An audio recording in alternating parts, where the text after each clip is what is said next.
Hey guys, welcome back.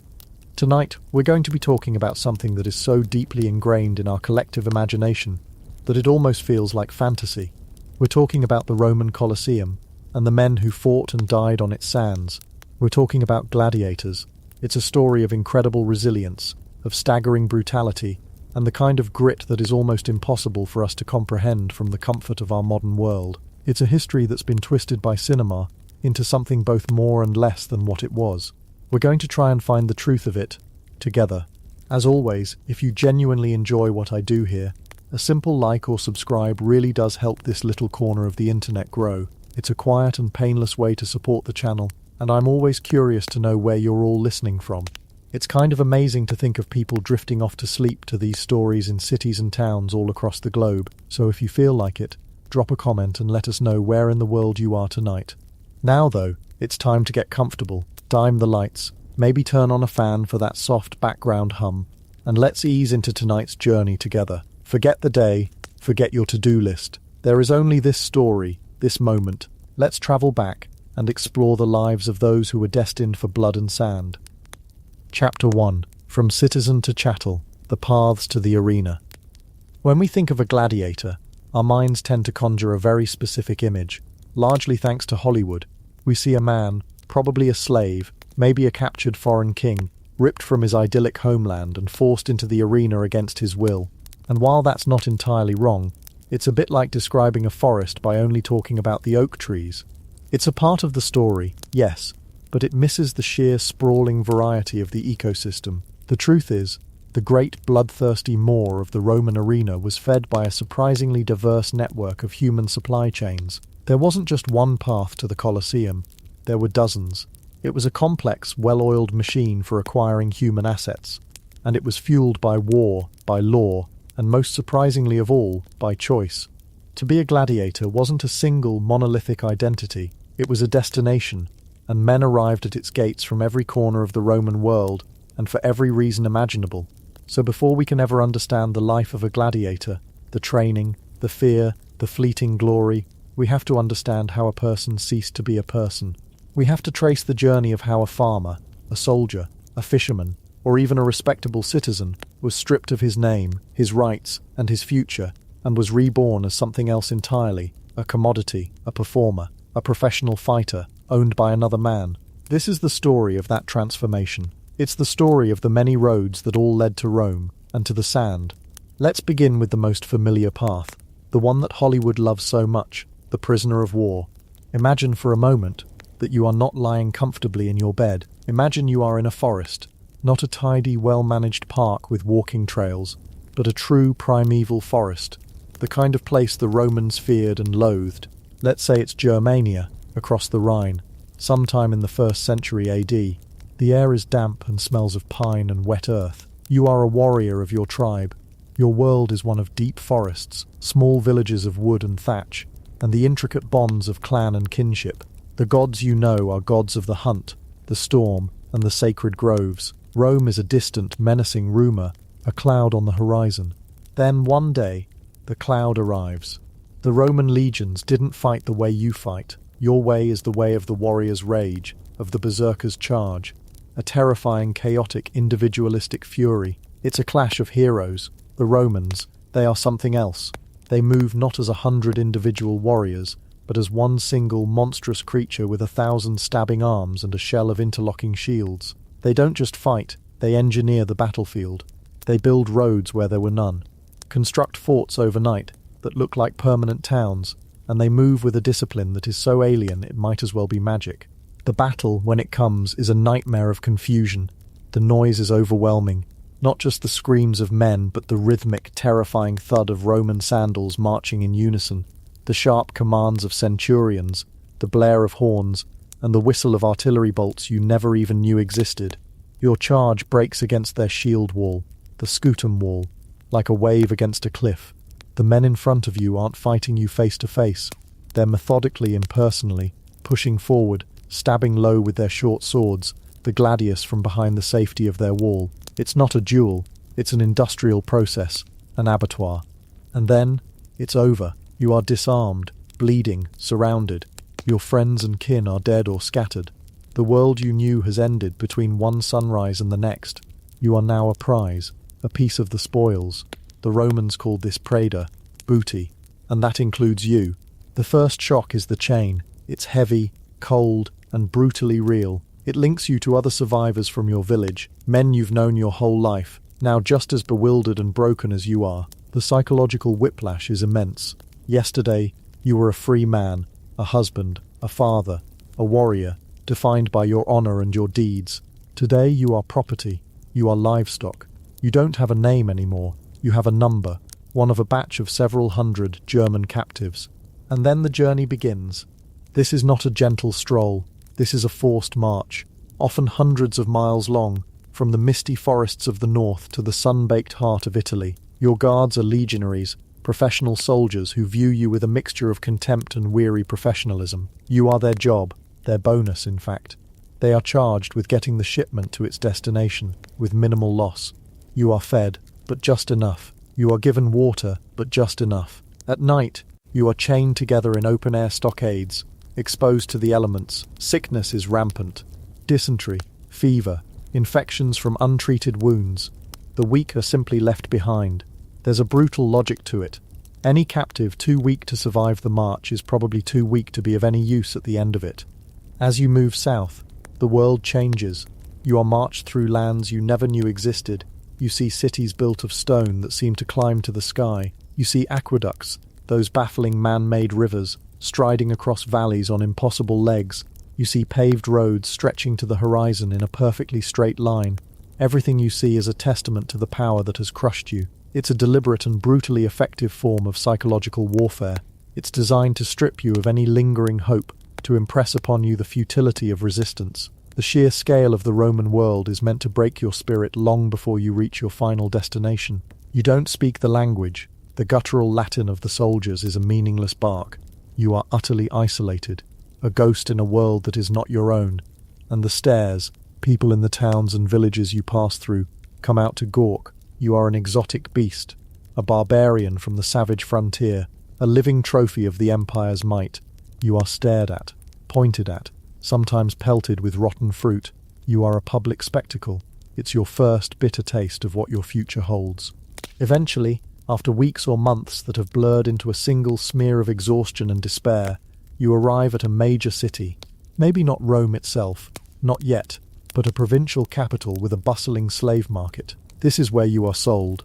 The market is a cacophony of smells and sounds, spices, sweat, animal dung, food cooking, and the sound of a dozen languages being haggled over. You are stripped, washed and oiled to make you look healthier, more appealing. Your muscles are prodded, your teeth are checked, your old battle scars are examined with a professional eye, like a farmer inspecting a horse. This is where your path might diverge. You could be sold to a quarry, to a mine, a fate often worse than death.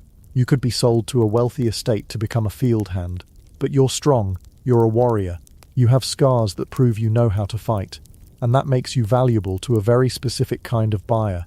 He walks through the market with an air of cold authority. He isn't looking for labourers or servants. He's looking for raw material. He is a Lannister, the owner and trainer of a school of gladiators, a Ludus. He looks at you not as a man, but as an investment. He assesses your height, your reach, your physique. He's running calculations in his head. Cost of purchase, cost of training, potential earnings, risk of an early death. He sees the fire in your eyes, the defiant glare that you haven't been able to completely extinguish, and he doesn't see it as a problem. He sees it as potential. He sees it as good for the box office. A price is negotiated, coins change hands, and you are led away again, in new chains by the men of your new owner. You have been sold. You have been processed by the great machine of Roman military conquest, transported across a continent, and purchased as raw human clay to be moulded into a form of public entertainment. You are no longer a German warrior. You are one step closer to becoming a gladiator. This was the fate of tens of thousands, Dacians captured by Trajan, Gauls by Caesar, Jews from the fall of Jerusalem, Britons, Thracians, men from every corner of the known world where Rome's eagles had marched. They were the unwilling, the conquered, the fuel for the fires of the arena. Their personal tragedies turned into a grand public spectacle. But as common as this story was, it was far from the only one. The arena was an insatiable beast, and war alone could not always keep it fed. Sometimes the supply had to come from within the empire itself, and for that we have to look at another, equally grim conveyor belt, the Roman justice system. The Roman legal system was a marvel of complexity, and for its time sophistication. It gave us concepts that still echo in our own courtrooms, but it's crucial to remember that it was a system deeply stratified by class. There was one kind of justice for the wealthy, the powerful, the citizen of high standing, and there was another kind for everyone else. If you were a member of the humilios, the more humble people, which was the vast majority of the population, your experience with the law was likely to be swift, brutal, and with very little room for appeal.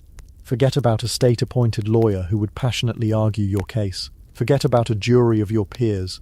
For serious crimes, murder, banditry, arson, treason, the sentence for a lower-class individual was often death. But Rome, ever pragmatic, had several flavors of death penalty. There was simple execution, of course. There was crucifixion, a particularly agonizing and humiliating end reserved for the lowest of the low. And then there was something else, a sentence known as damnatio ad ludum, condemnation to the games. This was a peculiar kind of death sentence. It wasn't a guarantee of immediate death, like being thrown to the beasts, damnatio ad bestias, which was a straight-up execution with some gruesome theatrics thrown in for the crowd. No, being condemned ad ludum meant you were sentenced to a gladiator school. You were handed over, body and soul, to a Lannister. You were to be trained, armed, and made to fight in the arena. It was, in essence, a deferred death sentence. You were being given a sword and a sliver of a chance to postpone your own execution, for the entertainment of the Roman people. So who were these people? They were the dregs of Roman society, murderers who had been caught, highwaymen who preyed on the famous Roman roads, arsonists who had set fire to the crowded, flammable tenements of the city, deserters from the army, practitioners of what the Romans considered to be dangerous magic. Essentially, anyone who had committed a crime so severe that the state had decided their life was forfeit.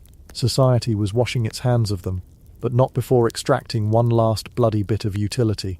Picture the scene. You are a man accused of banditry. Maybe you were guilty. Maybe you were just desperate.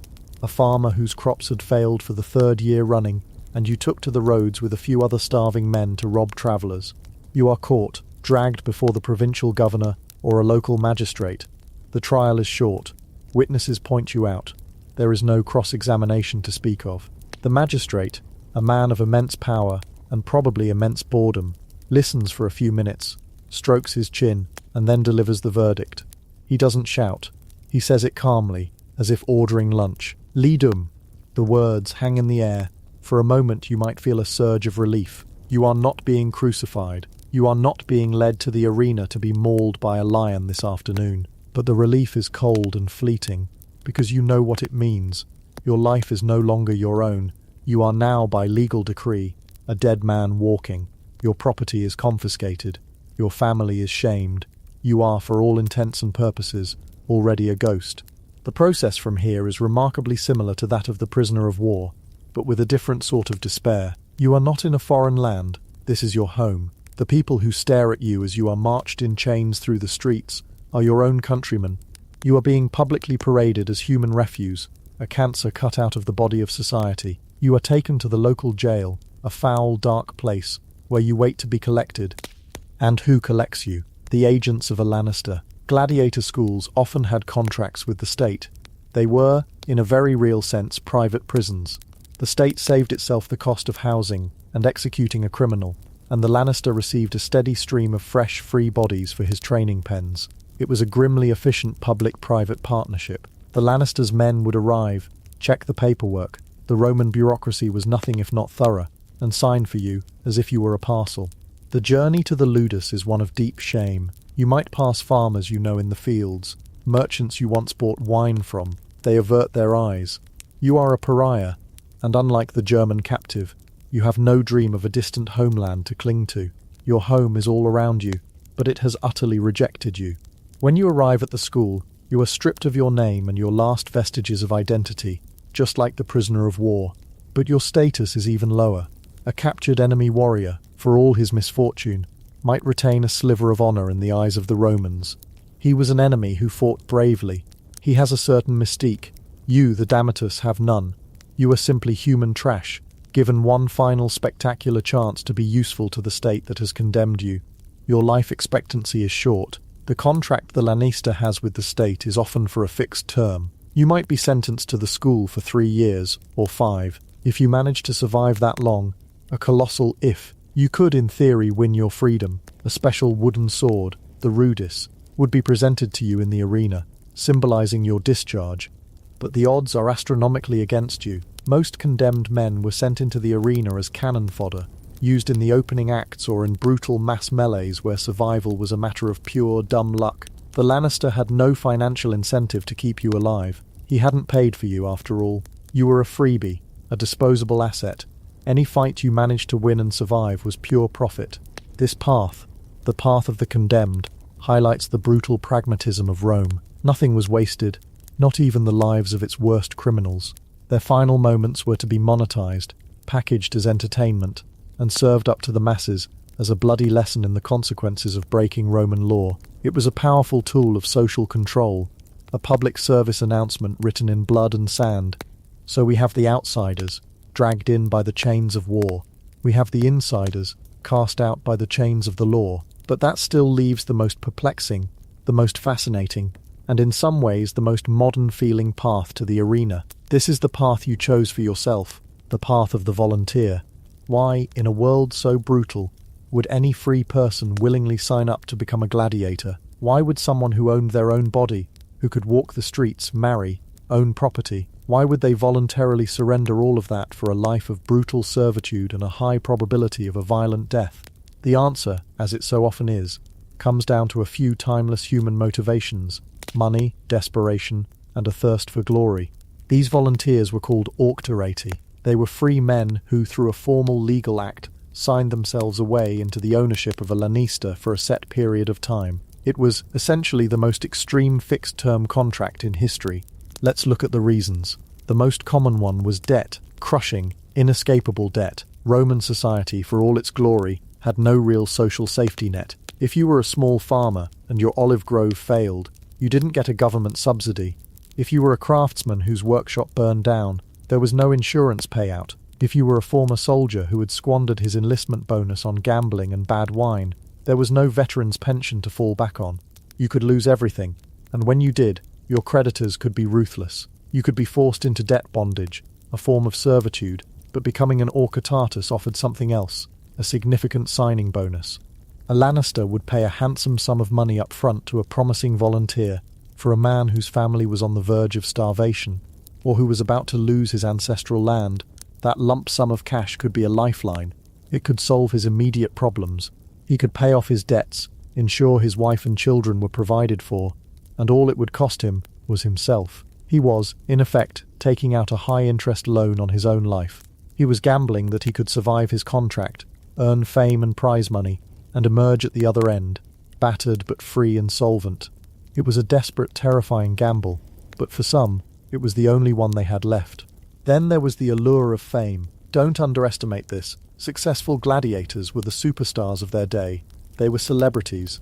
Schoolgirls would scrawl their names on walls, like graffiti for a favorite pop star. Their images were used on lamps and mosaics. They were figures of immense masculine prowess, admired for their courage and their skill. They were the living embodiment of the Roman virtue of virtus, courage, manliness, excellence, for a young man going nowhere, for a disgraced soldier seeking to reclaim his honor, or even for an aristocrat with a wild streak and a desire to prove his mettle. The arena could seem like the ultimate stage. It sounds insane to us. We have safer ways to find fame: reality television, social media.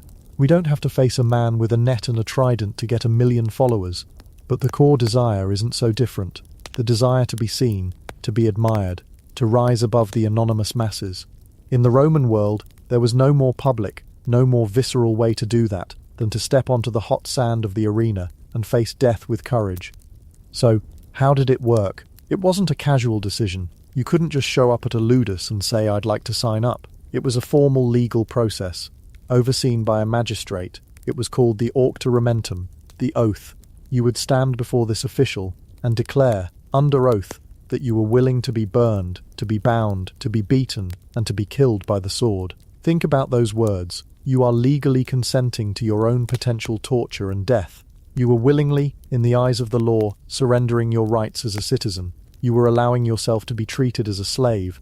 Once the oath was sworn and the contract signed, your life changed instantly. The money, your signing bonus, was handed over, perhaps to you, perhaps directly to your creditors, and you were escorted to the Ludus. You walked in through the front gate, a free man, albeit a deeply compromised one. The moment that gate closed behind you, you were property. You had a new master, the Lannister. Inside the school, your treatment might be slightly different from that of the prisoner of war or the condemned criminal. The Lannister had invested in you. He'd paid good money for you. He had a vested interest in your success. You were a top draft pick, not a piece of free surplus. You might receive better food, better medical attention, more intensive training, but the core reality was the same. You slept in a cell. You followed orders without question. You could be disciplined, beaten, chained. Your life was not your own. You had traded freedom for a chance at glory, and the bill was now coming due every single day. For the Roman moralists, the senators and philosophers who wrote so much of the history we read, the Auctoridae were a source of endless fascination and disgust. They represented a paradox. On one hand, they embodied a kind of ultimate Roman courage. On the other, they had willingly debased themselves, surrendering their precious civic freedom, the very thing that made a man a Roman for money and fame. They were seen as scandalous, a symptom of moral decay, but for the crowds who cheered them on, they were heroes. They were the ones who chose the life, and that, in a strange way, made their performance all the more compelling. So now we have our three archetypes, our three main streams that flowed into the great bloody lake of the arena. The German captive, ripped from his world by the violence of imperial expansion. The Roman bandit, purged from his society by the cold machinery of the law. And the indebted farmer, who sold himself with the stroke of a pen to save his family. Three men from three completely different worlds, who through war, or judgment, or choice, have all found themselves standing at the same grim threshold, the gate of the Ludus. Let's pause here, and try to imagine that moment of convergence. Imagine the three of them arriving on the same day. The German, still defiant but exhausted and demoralized after his long march, understands nothing of the language but everything of the violence. The condemned criminal, sullen and shamed, knows exactly where he is and what it means. For him, this is the antechamber to his own execution. The volunteer, walks in with a knot of fear and regret in his stomach, clutching the knowledge that he did this to himself. They are brought into a central courtyard. The air is thick with the smell of sweat, stale straw, and cooking meat. The sounds are of iron striking iron from the training grounds, of men shouting in a dozen different languages, of the crack of a whip. It is a world unto itself, a self-contained universe of disciplined violence. The first thing that happens is the final, official stripping away of the old self. A clerk, a slave of the Lannister, comes out with a wax tablet. He takes down their details, but not for posterity. This is for the inventory. They are told to remove their old clothes, the last physical link to their past lives. The German's rough-spun tunic, the criminal's ragged civilian clothes, the volunteer's plain farmer's garb, all of it is taken away. They are handed a simple loincloth, the subligaculum. This is their new uniform. Then come the names. Their old names are irrelevant now. Caius the farmer, Vercinge, Torix the warrior, Marcus the thief. Those men are gone. They are given new names, stage names. Often they were names that sounded fearsome or exotic. Crixus, Spartacus, Ferox, meaning fierce. Sometimes they were named after mythological heroes, Achilles, Hercules. It was part of the rebranding. They were no longer men, they were characters in a drama. Their old identities were being erased and replaced with a persona, a product to be marketed to the public. They would then be seen by the school's doctor. This wasn't an act of kindness.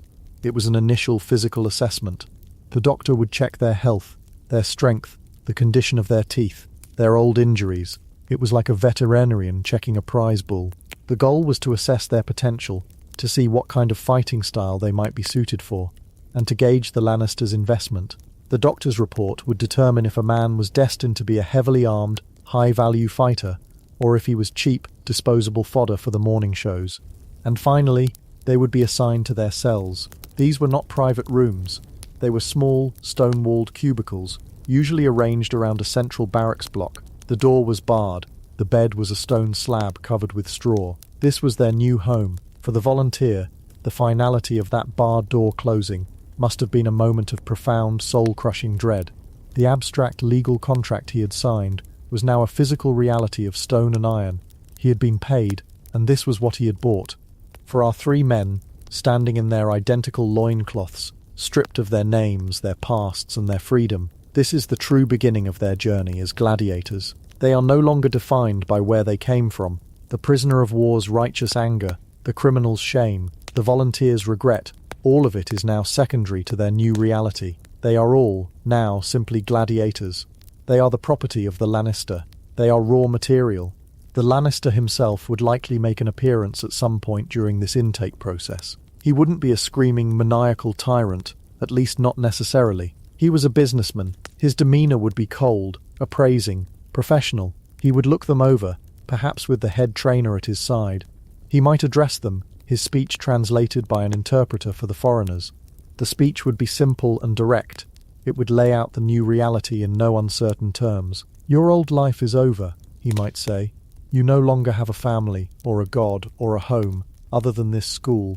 Here, you have only two duties, to obey and to fight. You will eat what we give you, you will sleep where we tell you, and you will train until your muscles burn and your bones ache.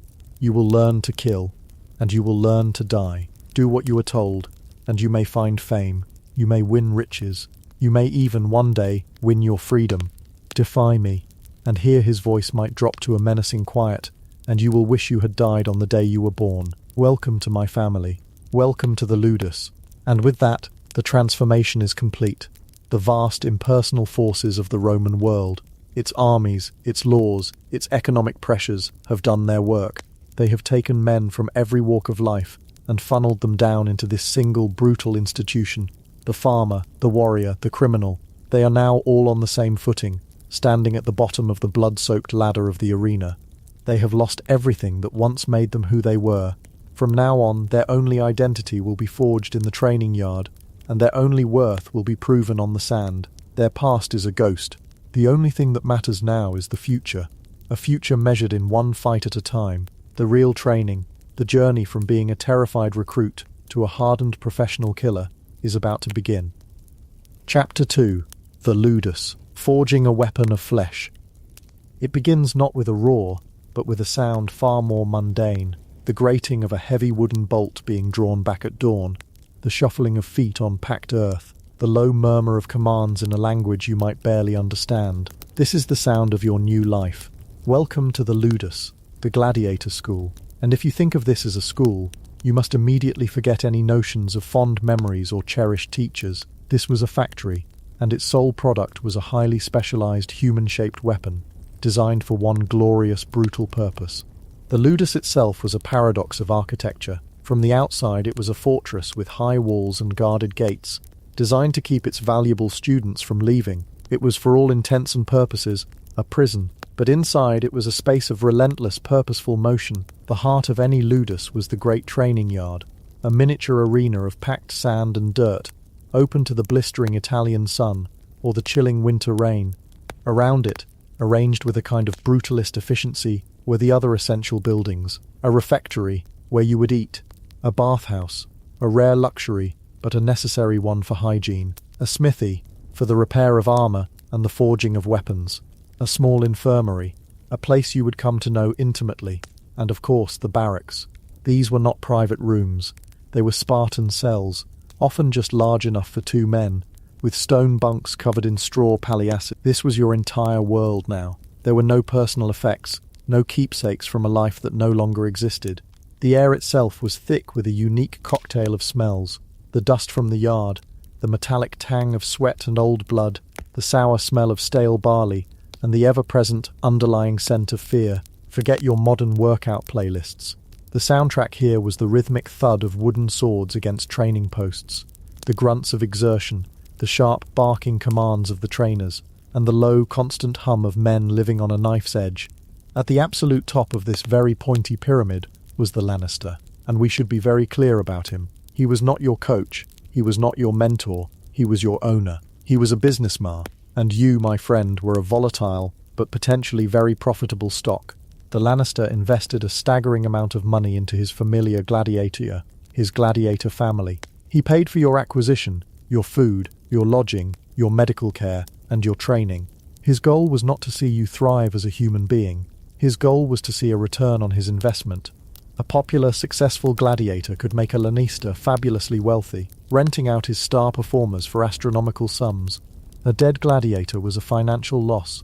This cold, hard calculus would govern every single aspect of your existence. He might watch the training from a shaded portico, his face an unreadable mask of calculation, assessing your form, your aggression, your potential marketability. You were a racehorse, a prize fighter, a commodity of flesh and bone. Beneath the Lannister were the men who would truly shape you, the doctors. These were the specialist trainers, the drill sergeants of the ancient world. Each doctor was a master of a specific style of combat.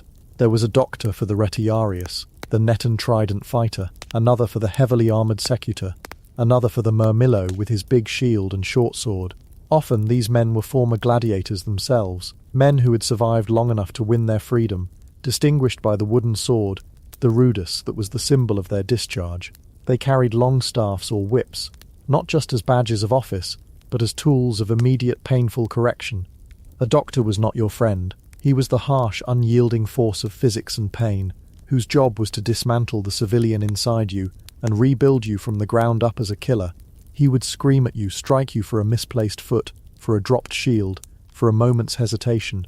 He knew from brutal personal experience that the mistakes you made here on the practice sand would, on the real sand of the Colosseum, get you killed in a horrifyingly efficient manner. His cruelty was a form of brutal kindness. He was trying to hammer out your weaknesses before your opponent had the chance to find them with sharpened steel. And you were a tyro, a novice, the lowest of the low. Your first days, weeks, even months were a monotonous hell of physical conditioning. Before you were even allowed to hold a practice weapon, you were run until your lungs burned. You did endless rounds of calisthenics, lifting stone weights, building the core strength and stamina that were the absolute bedrock of survival. The goal was to exhaust you, to break your body down so it could be built back stronger, leaner and more resilient. You were being remade. Your first true opponent in the yard was not another man. It was a thick wooden post, about 6 feet high, driven deep into the earth. The palace. This was your silent, uncomplaining sparring partner. For hours a day, you would stand before the palace, practicing your strikes, your blocks, your footwork. You would learn the fundamental movements of your assigned fighting style over and over and over again, until they were no longer conscious thoughts but pure, unthinking muscle memory. The sweat would pour from you, your muscles would scream, and the doctor would stand nearby, his voice a constant critical drone, pointing out every flaw. Your guard is too low. You're overextending. Move your feet. It was a soul-crushing, repetitive grind, but it was the alphabet of your new language, the language of violence. When you finally graduated from the palace, you were handed your first weapons, but they weren't the gleaming steel blades you might imagine. You were given wooden training swords, the rudes and wicker shields. The key here, and it's a piece of brutal but brilliant physiological engineering, is that the wooden weapons were often deliberately made to be heavier than their real-life counterparts, sometimes twice as heavy. The logic was simple. If you could train for hours with a heavy, clumsy wooden sword, imagine how fast and light a real gladius would feel in your hand. You were overloading your muscles in training to create speed and endurance in the arena. Your first sparring sessions were a clumsy, terrifying affair. You and another tyro, padded and armed with these heavy wooden clubs, would be ordered to fight. The blows were real. They could break bones, knock you unconscious, leave you covered in a tapestry of deep, painful bruises. This was the first test. Could you take a hit? Could you get back up after being slammed to the ground? Did you have the spirit, the aggression to press an attack? Or did you shrink away from the pain? The doctor was watching, the lanista was watching, and your fellow gladiators were watching. Every moment was an evaluation. There was no room for timidity in the Ludus. Hesitation was a fatal disease, and the doctors were determined to beat it out of you, one painful lesson at a time.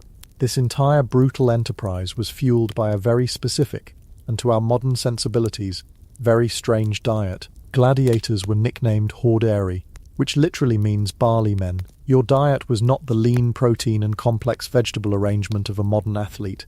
It was almost the opposite. You were carb loading, constantly. The staple of your diet was a thick, uninspiring gruel of barley, sometimes mixed with beans or oats. It was heavy, it was bland, and you ate mountains of it. Why? It certainly wasn't for taste. The reason was, once again, brutally practical. This high-carbohydrate diet packed on pounds and created a layer of subcutaneous fat over the gladiators' hard-earned muscle. This wasn't about aesthetics. It wasn't about getting six-pack abs for the posters. It was about creating a built-in biological shield. In the arena, you were going to be cut. That was a guarantee. But a layer of fat meant that an opponent's blade might inflict a long, shallow, and spectacularly bloody wound without immediately severing a crucial muscle or hitting a vital organ. The fat layer protected the important things underneath. It made the show bloodier, more dramatic for the crowd, but ultimately less lethal for the performer. It gave you a better chance of surviving a superficial hit that would otherwise end your career or your life. So you ate the grey, tasteless mush, day in and day out, because you understood it was another form of armor. Of course, injuries were not a matter of if, but when. And here we come to one of the most astonishing paradoxes of the gladiator's life. For an institution dedicated to orchestrating spectacular death, the Ludus was paradoxically obsessed with the preservation of life and health within its own walls. The medical care afforded to a gladiator was, for the time, second to none. It was far superior to what an average Roman citizen could ever hope to receive. The reason, again, was cold, hard economics. You were a valuable asset. A Lannister wasn't going to let his multi-thousand sester investment bleed out from an infected training wound. The very best physicians of the Roman world were often contracted to gladiator schools. The famous physician Galen, for instance, made his name and learned a vast amount about human anatomy by serving as the doctor to a Ludus in Pergamum. He was essentially a team doctor for the most violent sports team in history. These physicians became masters of treating sword wounds, broken bones, and dislocated joints. The infirmary was stocked with surgical tools, clean linens, and a pharmacopoeia of herbal poultices and antiseptics. A broken bone would be professionally set. A deep gash would be stitched with a surgeon's care. Massages with warm oil were common to ease sore muscles and aid recovery. Your body was a machine, and the physicians were the mechanics, tasked with keeping you in fighting condition. There is a deep and profound irony in knowing that you are being meticulously cared for, patched up and nourished, all so that you can be sent out to be systematically torn apart for the entertainment of a crowd. But beyond the physical training, the diet, and the medical care, there was another kind of conditioning happening, something more subtle and more profound. It was the forging of a new psychology. Living in the barracks, you were surrounded by men from every corner of the empire. Gauls, Thracians, Dacians, Germans, Africans, men who in any other context would be enemies. Now, they were your roommates, your training partners, your rivals, and your only community. You were all members of the familiar Gladiatoria, a found family, but the most dysfunctional one imaginable. A strange and powerful bond formed in the Ludus. It was a brotherhood forged in shared misery, in sweat, in blood, and in the common knowledge that your lives were utterly disposable. You might see a man arrive, terrified and broken, and watch him slowly harden into a professional. You would learn his story, his quirks, the way he favoured his left leg. You might even come to like him, to respect him, and you both knew that one day the two of you could be matched against each other in the arena, with one of you required to kill the other. This created a social dynamic unlike any other. There were intense rivalries, of course. Men competed for status, for better equipment, for the favour of the doctors. A hierarchy quickly formed, not based on your past life, but on pure skill and ferocity. The veterans, the proven survivors, were at the top. The tyrannas, the novices, were at the bottom. You learned to navigate this world, to show respect, to know your place. You also learned a kind of gallows humour, a dark, fatalistic wit that was the only defence against the crushing despair of your situation. You learnt to compartmentalise. The man you shared your meagre meal with in the evening could be your job in the afternoon. The code of the gladiator was to fight fiercely, without mercy, but also with professionalism. In the arena, you were not killing a friend, you were fighting an opponent, and should you be the one to fall, you were expected to meet your end with a certain stoic grace. To die well was the last and greatest skill a gladiator could possess. This was the true purpose of the Ludus. Yes, it taught you how to hold a sword, how to use a shield, but more than that, it stripped you of your past identity, your fear of death, your innate human aversion to killing. It taught you that your body was a tool, that pain was a temporary inconvenience, that the roar of the crowd was the only applause that mattered. It took a man, a farmer, a soldier, a slave, a criminal, and through a relentless crucible of pain, discipline, and psychological conditioning, it forged him into something else entirely. It forged him into a gladiator, a weapon of flesh and blood, polished and sharpened, waiting for the day he would finally be sent to the sand to do the work he was made for. Chapter 3. The Mask of Combat, Arms, Armor, and Archetype. But a weapon, even one of flesh and blood, is incomplete on its own. A blade needs a hilt, a spear needs a shaft, and a gladiator, polished and sharpened by the brutal whetstone of the Ludus, needed one final transformation before he was ready for the sand. He needed to be armed, he needed to be armored, he needed to be given a new face, a new body, a new and terrifying purpose made manifest in bronze and leather and steel. The forging was done, now it was time for the fitting. This process didn't begin on the day of the games. It began in a place that was part workshop, part shrine, and part locker room for the damned. It was the armamentarium, the armory of the gladiator school. And to step inside, it was to step into a different world. The air in here didn't smell of sweat and sawdust like the training yard. It smelled of cold iron, of linseed oil used to polish the metal, of thick, stiff leather, and of the faint, almost imperceptible tang of old blood that had seeped into the very wood of the storage racks. It was a quiet place. Usually, the only sounds were the soft scrape of a whetstone on a blade, the gentle clink of a smith making a minor repair to a greave, or the rhythmic tap-tap-tap of a hammer riveting a new strap to a shield. For a new gladiator, this room was a place of profound intimidation. Hanging on the walls, resting on wooden stands, were the tools of his trade. Not the blunted, heavy wooden practice swords he'd grown accustomed to, but the real thing, the gladius, short, broad, lethally sharp, designed for a single, brutal purpose, to punch through flesh and find whatever lay beneath. The cruel, curving sickle swords of the Thracian, the Seeker, designed to hook around an opponent's shield and find the soft flesh of their back or thigh. The long, heavy tridents of the Retiarius, their 3 points gleaming under the lamplight. And the armor. Oh, the armor. It wasn't the full head-to-toe protection you might imagine from a medieval knight. Roman spectacle was far more nuanced, far more cruel than that. Gladiator armor was a masterpiece of calculated risk. It was designed not for maximum survival, but for maximum drama. It was a costume for a deadly play, and every piece told a story. Let's start with the most important piece, the one that more than any other completed the transformation from man to monster. The helmet, the gladiator's helmet, his Galea, was not just a piece of protective gear, it was a mask. It was an identity eraser. The moment you lowered that heavy bronze shell over your head, the world changed. The first thing you'd notice is the weight. These things were not light, they were thick, often cast in a single piece, and the sheer downward pressure on your neck and shoulders was a constant reminder of the burden you carried. The second thing you'd notice is the sound. The roar of the outside world, the clang of the armory, the shouts from the training yard would suddenly become a dull, muffled drone. The only sound with any clarity would be your own breathing, a deep, rhythmic, slightly panicked huff, huff, huff, echoing inside the metal cavern inches from your face. It was an intensely personal, isolating experience. You were alone in there, with nothing but the sound of your own life, your own fear.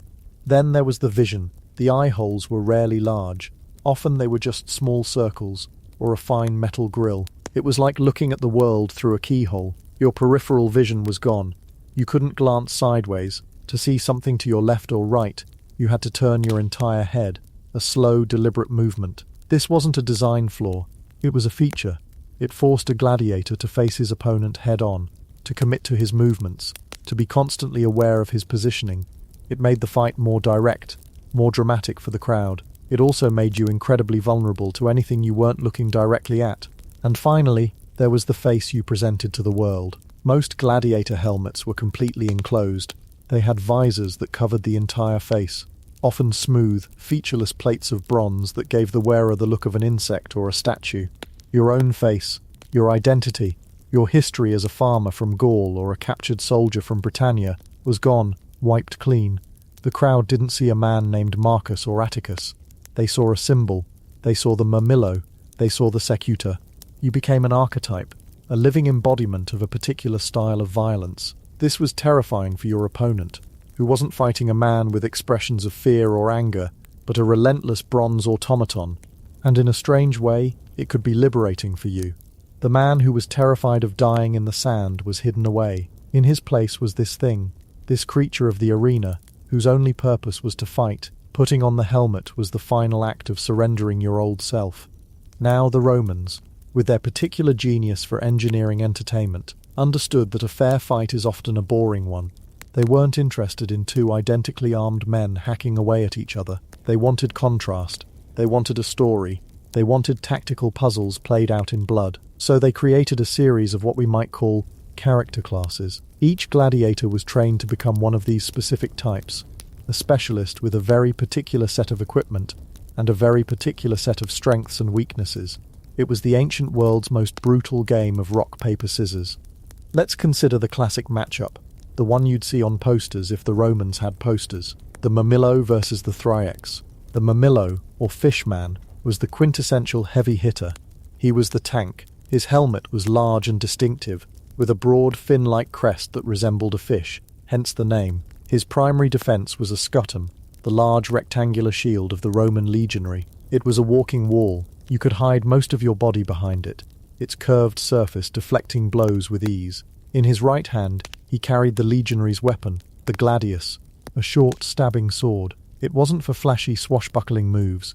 It was for brutally efficient, close-quarters work. You'd stay behind your shield, wait for an opening, and then deliver a quick, deadly thrust to round out the look. He wore a single greave, a piece of shin armour, on his left leg, the one that would be forward in his stance, the most exposed. His sword arm was protected by a manica, an arm guard of overlapping leather or metal plates. And that was it. His right leg, his chest, his back, all bare. The Romans wanted to see skin. They wanted to see the muscles tense, and they wanted to see the blood flow when a blow landed. It was a perfect balance of protection and vulnerability. Facing him was the Thryax, the Thracian.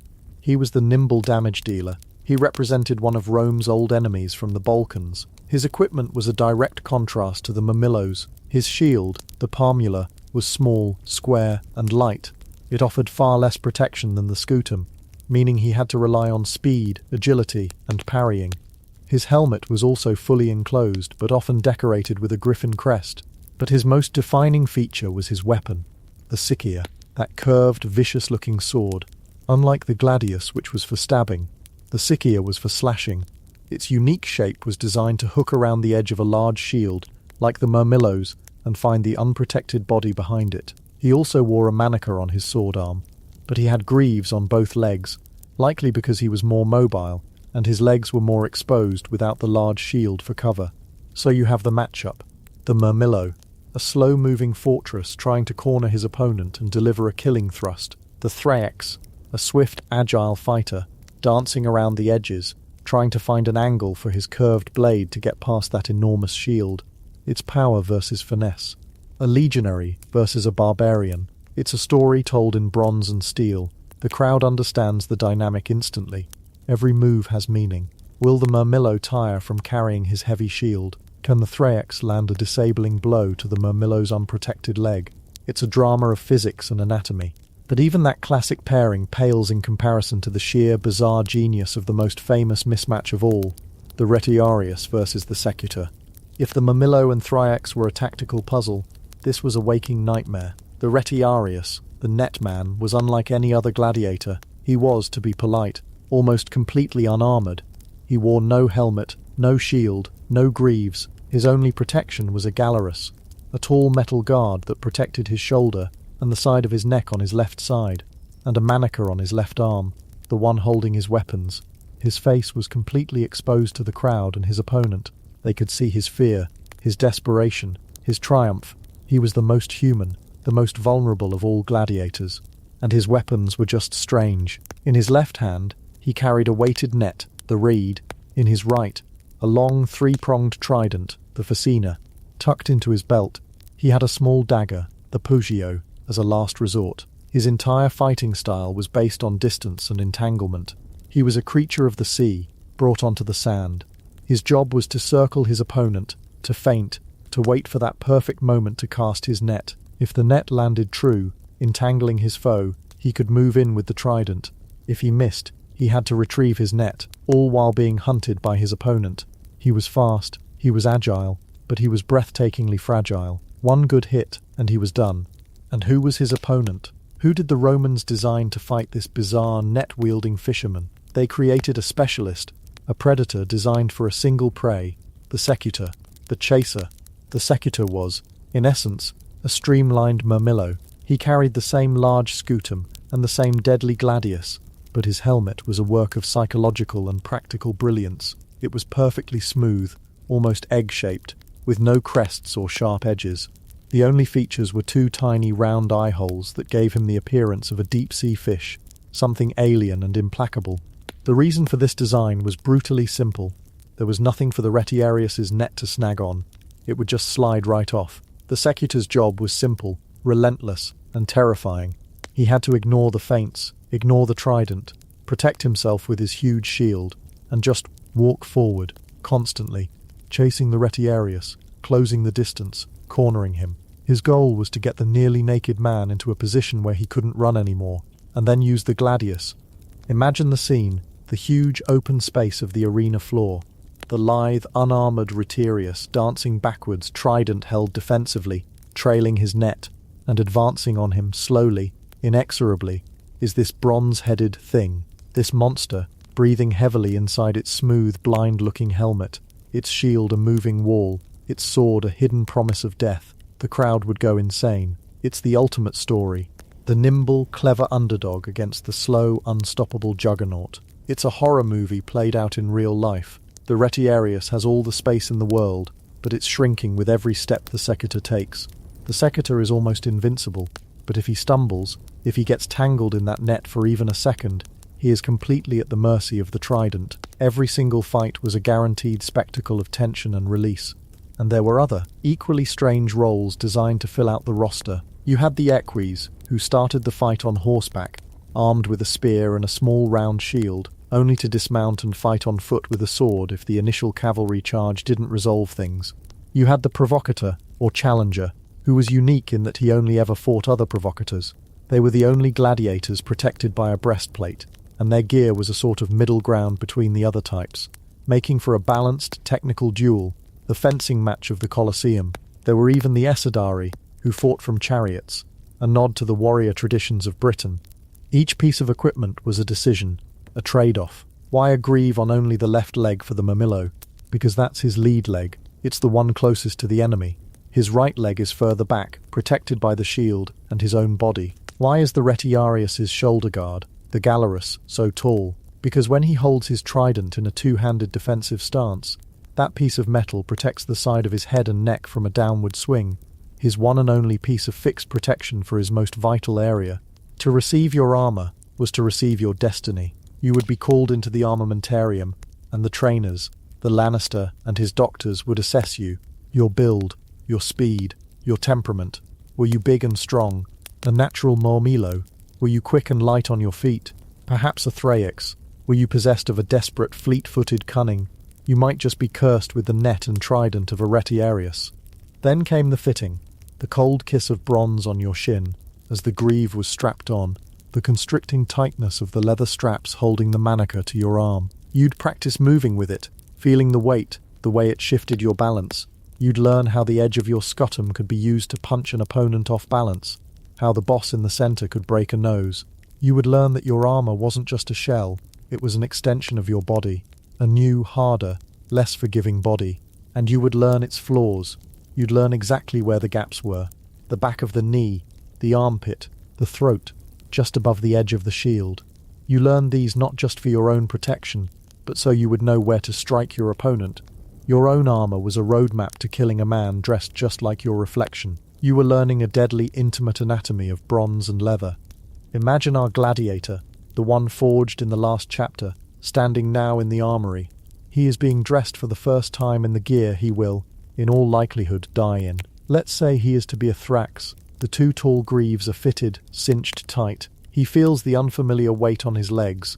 The quilted padding he wears underneath feels hot and scratchy. The manica is buckled to his right arm, restricting his movement slightly, something he'll have to get used to. He's handed the small parmula, and its lightness feels inadequate, terrifying. He is given the psyche, its strange curve feeling alien in a hand used to straight practice swords.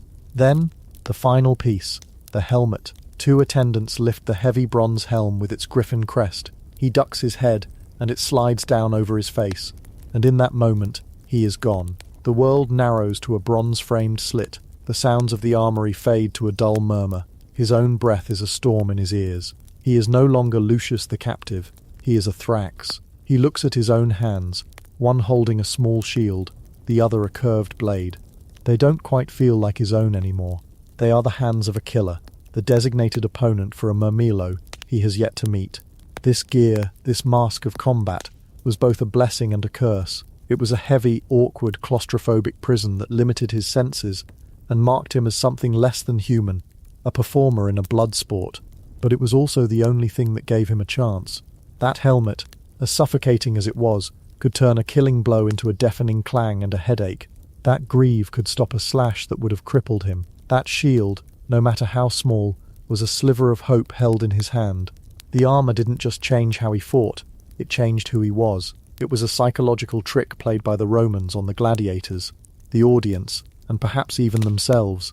By turning men into archetypes, into living symbols of combat, they made the killing more palatable. It wasn't a man dying on the sand, it was the Thrakus being defeated by the Murmillo. It was a role reaching its conclusion, a story ending as it should. The man inside the armor, with his memories of home, his fear of death, his desperate hope for survival, he was just a passenger, trapped inside the bronze shell, waiting to see if he would ever get to take it off again. Chapter 4. The Red Day. A gladiator's journey to the Colosseum. And so he waits, this passenger in armor. But the waiting doesn't happen in a vacuum. It begins long before the bronze shell is even strapped on. It begins in the dark, with a sound. For you, the day might begin with the gentle artificial birdsong of an alarm clock, or the slow creep of sunlight through your blinds. For a gladiator on the day of the games, the Munus, it began with the harsh metallic bleat of a horn, or the rhythmic pounding of a guard's staff against the stone floor. It wasn't a suggestion to wake up. It was a command, an announcement that the clock was now officially ticking. The air in the barracks of the Ludus was always thick, but on a game day it felt heavy enough to suffocate you. It was a cocktail of smells, the stale sweat of dozens of nervous men, the lingering aroma of yesterday's barley porridge, the damp chill of stone, and underneath it all, a sharp metallic tang you learned to recognize as fear. There were no private rooms here, no personal space to gather your thoughts. You woke up surrounded by the very men you might be fighting alongside, or against, in just a few hours. You would see the same look in their eyes that you felt in your own gut, a tightly coiled knot of dread and adrenaline. The first order of business was the meal. The night before there had been the Cena Labara, the free dinner. This was a bizarre piece of public relations theatre. The gladiators scheduled to fight were given a lavish banquet, far better than their usual Spartan fare. There was meat, a rare luxury. There was better wine, not the sour vinegar water they usually drank. And crucially, the public was often invited to watch. They would file past the tables, gawking at these men of violence as they ate. It was part of the hype machine, like a pre-fight weigh-in. Spectators would pick their favourites, place their bets, and get a good look at the human livestock before the slaughter. For the gladiator, it was a profoundly strange experience, to be given the best meal of your life, knowing it was quite possibly your last. Some men would gorge themselves, a final act of indulgence. Others, their stomachs twisted with anxiety, could barely touch the food. They would watch the faces in the crowd, the morbidly curious, the jeering, the occasional sympathetic eye, and feel utterly detached as if they were already ghosts at their own wake. You'd sit there trying to enjoy a piece of roasted pork, while a merchant and his son debated the odds of you surviving past midday. It was the Roman version of dinner and a show, only you were both the guest of honour and the main course. But now, in the pre-dawn gloom of the fight day itself, there was another meal, a practical one. It was heavy, designed to give you energy for the hours to come. More barley, beans, maybe some bread. It sat like a stone in your stomach. Eating was a mechanical act. You chewed, you swallowed, but you didn't taste much. Around you, the sounds of the barracks were muted. The usual boasting and roughhousing were gone, replaced by a tense, focused silence. You'd hear the scrape of a whetstone as an armourer put a final wicked edge on a sword, the creak of leather as a man tested the straps on his greaves, the low, muttered prayers to Nemesis, the goddess of revenge and balance, whose shrine was in every ludus. She was the closest thing a gladiator had to a patron saint, a silent witness to their brutal profession. This was the time for rituals, not grand ceremonies, but small, personal ones. A fighter might trace a pattern on the floor with his boot, a nervous tic he developed over dozens of matches. Another might meticulously oil and re-oil a strap of his armor, not because it needed it, but because the repetitive motion was calming. A Thracian might quietly hum a song from his homeland, a melody that felt 1,000 years and 1,000,000 miles away from this cold stone box in the heart of Rome. The Lannistar, the owner of the Gladiator school, would make his rounds. He wasn't there to offer words of comfort. He was a businessman checking on his assets. He'd look you over, not as a man, but as an investment. He'd slap you on the shoulder, his eyes doing a quick calculation of his potential profits or losses. His speech, if he gave one, was never about honor or glory. It was about performance. Don't disappoint the crowd, he might say. Give them what they paid for. It was a chillingly practical reminder that your life was secondary to the entertainment value of your death. Then came the armor. Piece by piece you were transformed. The padded linen subarmorers went on first, a meagre cushion against the blows to come. Then the bronze or iron. The manica, the segmented arm guard, was strapped on tight. The greaves protecting the shins were buckled into place. Each piece added weight, restricting your movement, encasing you. The helpers, often slaves or retired gladiators, moved with an efficient, practiced air. They had done this hundreds of times. They knew that a loose strap could mean a snagged weapon, a moment's distraction, and a fatal opening. The final piece was the helmet. But that came later. For now, you were still you, albeit a heavier, clunkier version of yourself. You would stand with the other fighters in the courtyard of the Ludus, the first pale hints of dawn turning the sky from black to a bruised purple. This was it. The waiting was over. It was time to go to work.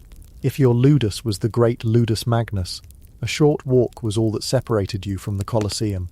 You would be marched through the subterranean tunnel that connected the school directly to the amphitheatre, the sounds of the waking city a distant rumble above. But if you were from a smaller, less prestigious school, your journey was a public spectacle.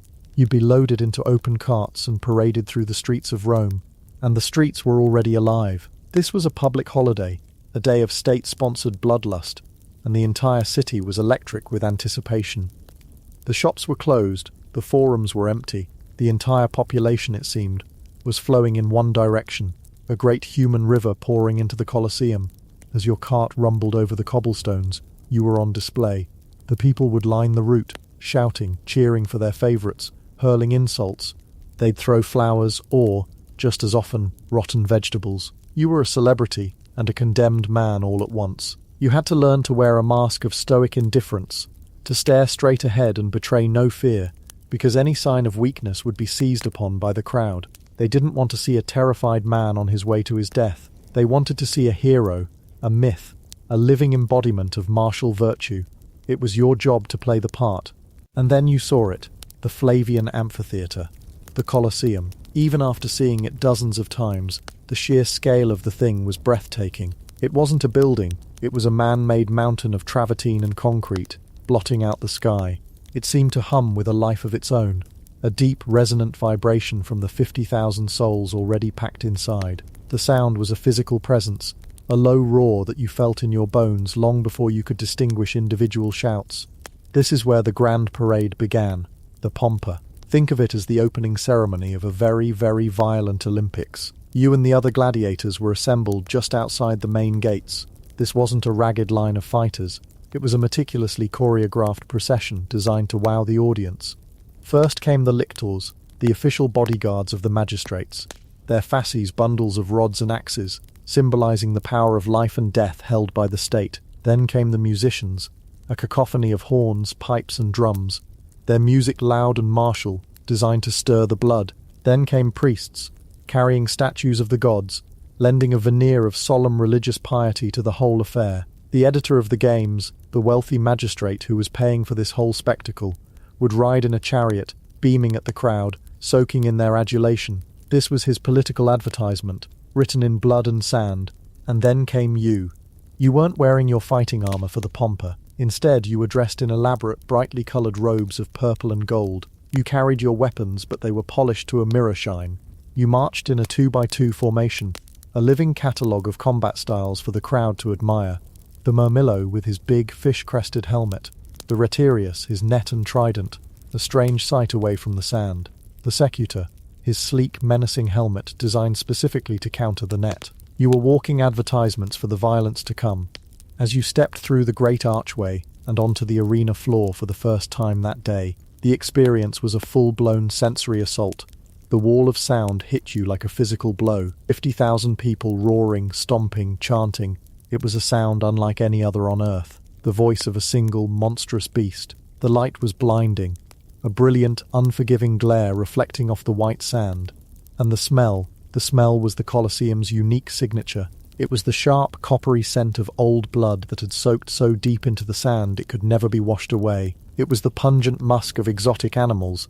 Lions, bears, leopards pacing nervously in their cages below. It was the acrid stench of sweat, dung, and fear, and wafting over it all was the cloying sweetness of the perfumes and saffron water that was sprayed over the crowd, to try and fail to mask the underlying horror.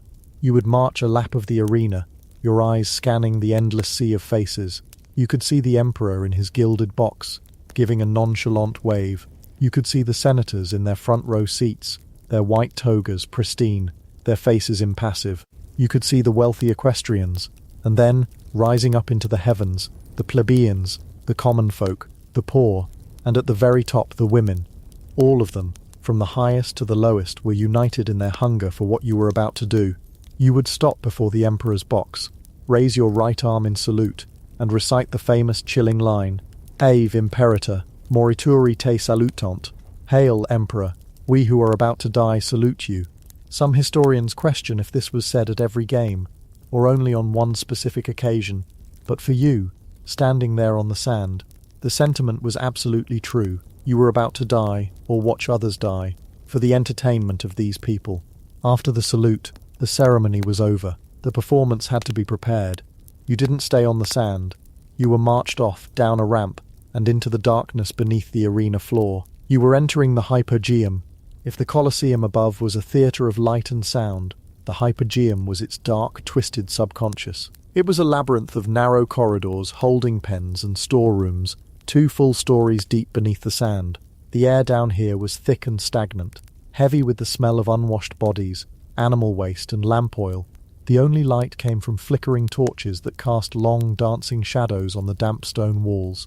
This was the backstage area, the green room, and the engine room of the whole deadly production, all rolled into one. Here, an army of stagehands scurried about, preparing the day's surprises. The Hypogeum was a marvel of Roman engineering, a complex system of elevators and trapdoors that could suddenly hoist a lion, a bear, or a piece of scenery onto the arena floor.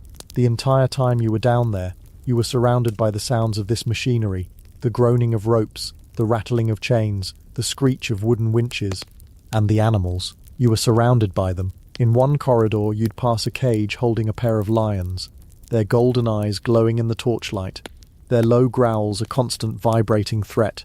In another, a bear, driven half-mad by its confinement, would slam its body against the wooden bars of its cage. You could hear the trumpeting of an elephant, the hiss of a crocodile, the chatter of exotic birds. It was a living zoo of future victims, and their terror was palpable. This is where you would wait, for hours. Your grand entrance in the Pompa was just the overture. The games followed a strict schedule, and gladiatorial combat was the headline act, saved for the afternoon when the crowd was at its most frenzied. First came the morning's entertainment, what you might politely call the warm-up act. The Venetians, the beast hunts. You wouldn't see them, but you would hear everything. You'd be sitting on a stone bench in a cramped antechamber with the other gladiators, and suddenly, from above, the roar of the crowd would change. A new sound would be added, the roar of a lion, followed by the panicked shouts of the Venatoras, the specially trained beast hunters. You would hear the thud of a spear hitting flesh, the shriek of an animal in pain, the triumphant bellow of the crowd when the beast finally fell. Or, sometimes, you'd hear the scream of a hunter who wasn't quick enough, a sound that was always cut abruptly short.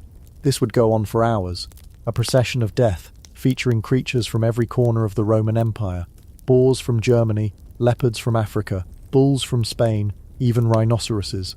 It was a demonstration of the sheer power and reach of Rome, its ability to command not just armies of men, but nature itself. and to have it all killed for a morning's amusement. This wasn't just background noise, it was the soundtrack to your potential demise, piped in live from upstairs. Then came the midday lull. If you think your modern lunch break is boring, consider the Roman version. The wealthy spectators would often leave the amphitheatre to dine in nearby villas or shaded porticos, but the poorer folk who couldn't afford to lose their seats would stay, and for them, the show went on. This was the time for the noxy, the public executions. The mood of the crowd, and the sounds filtering down into the hypogeum, would shift again. There was less cheering now, and more of a grim, focused silence, punctuated by screams. The noxy were condemned criminals, prisoners of war, or religious dissenters. They were given no weapons, no armor, no chance. They were executed in a variety of gruesome and theatrically inventive ways. Some were simply handed over to the wild animals left over from the morning hunts, a practice called damateo ad bestias. You'd hear the creak of a lift, a human scream of pure terror, followed by the wet, tearing sounds of a lion having its lunch. Others were forced to participate in lethal reenactments of famous myths. You might hear the stagehands hoisting up scenery to resemble a forest. Then a man condemned to play the part of Orpheus would be sent up, only to be torn apart by bears instead of being charmed by his music.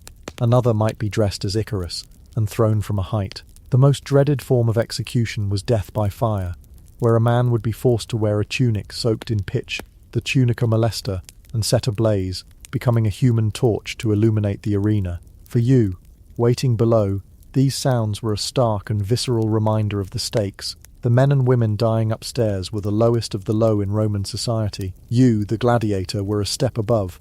You were a highly trained, expensive piece of property.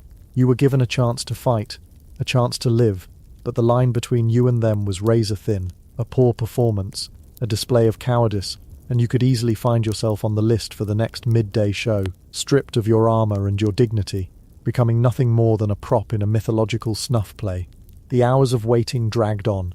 You'd try to keep your muscles loose, pacing in the cramped space. You'd drink some water.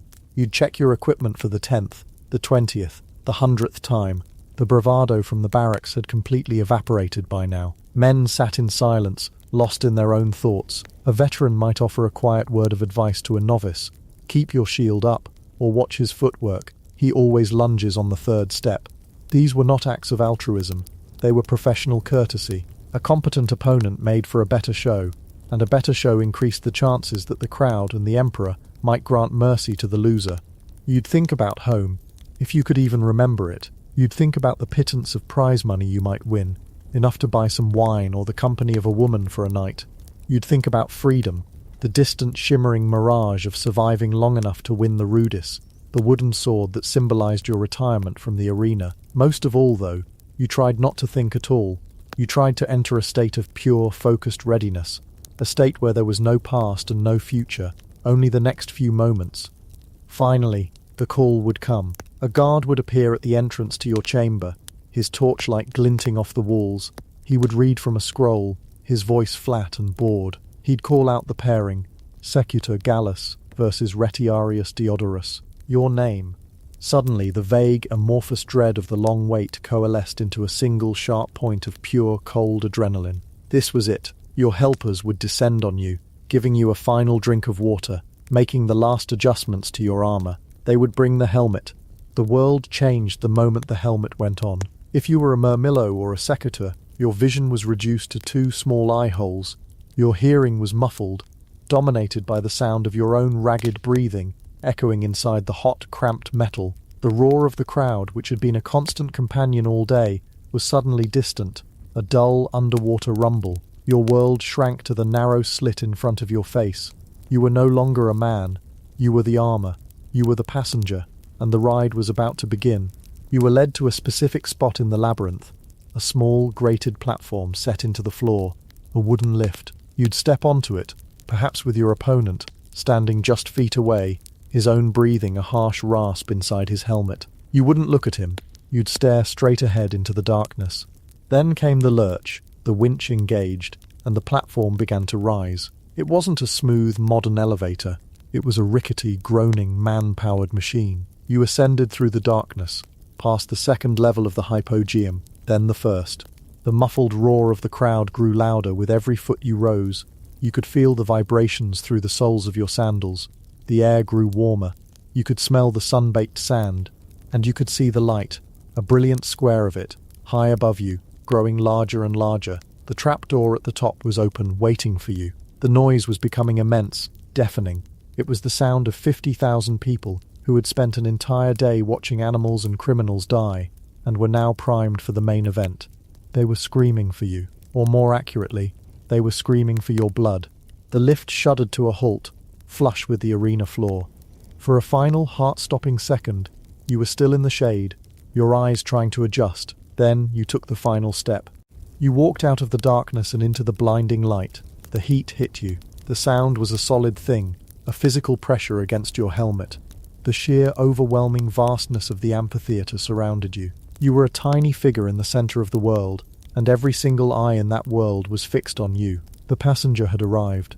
The man inside the bronze shell was here, and the story was finally, terrifyingly ready to reach its conclusion. Chapter 5. Chapter 5. The Judgment of the Crowd. The Rules of Blood and Sand. You walked out of the darkness and into the blinding light. The heat hit you. The sound was a solid thing, a physical pressure against your helmet. The sheer, overwhelming vastness of the amphitheater surrounded you.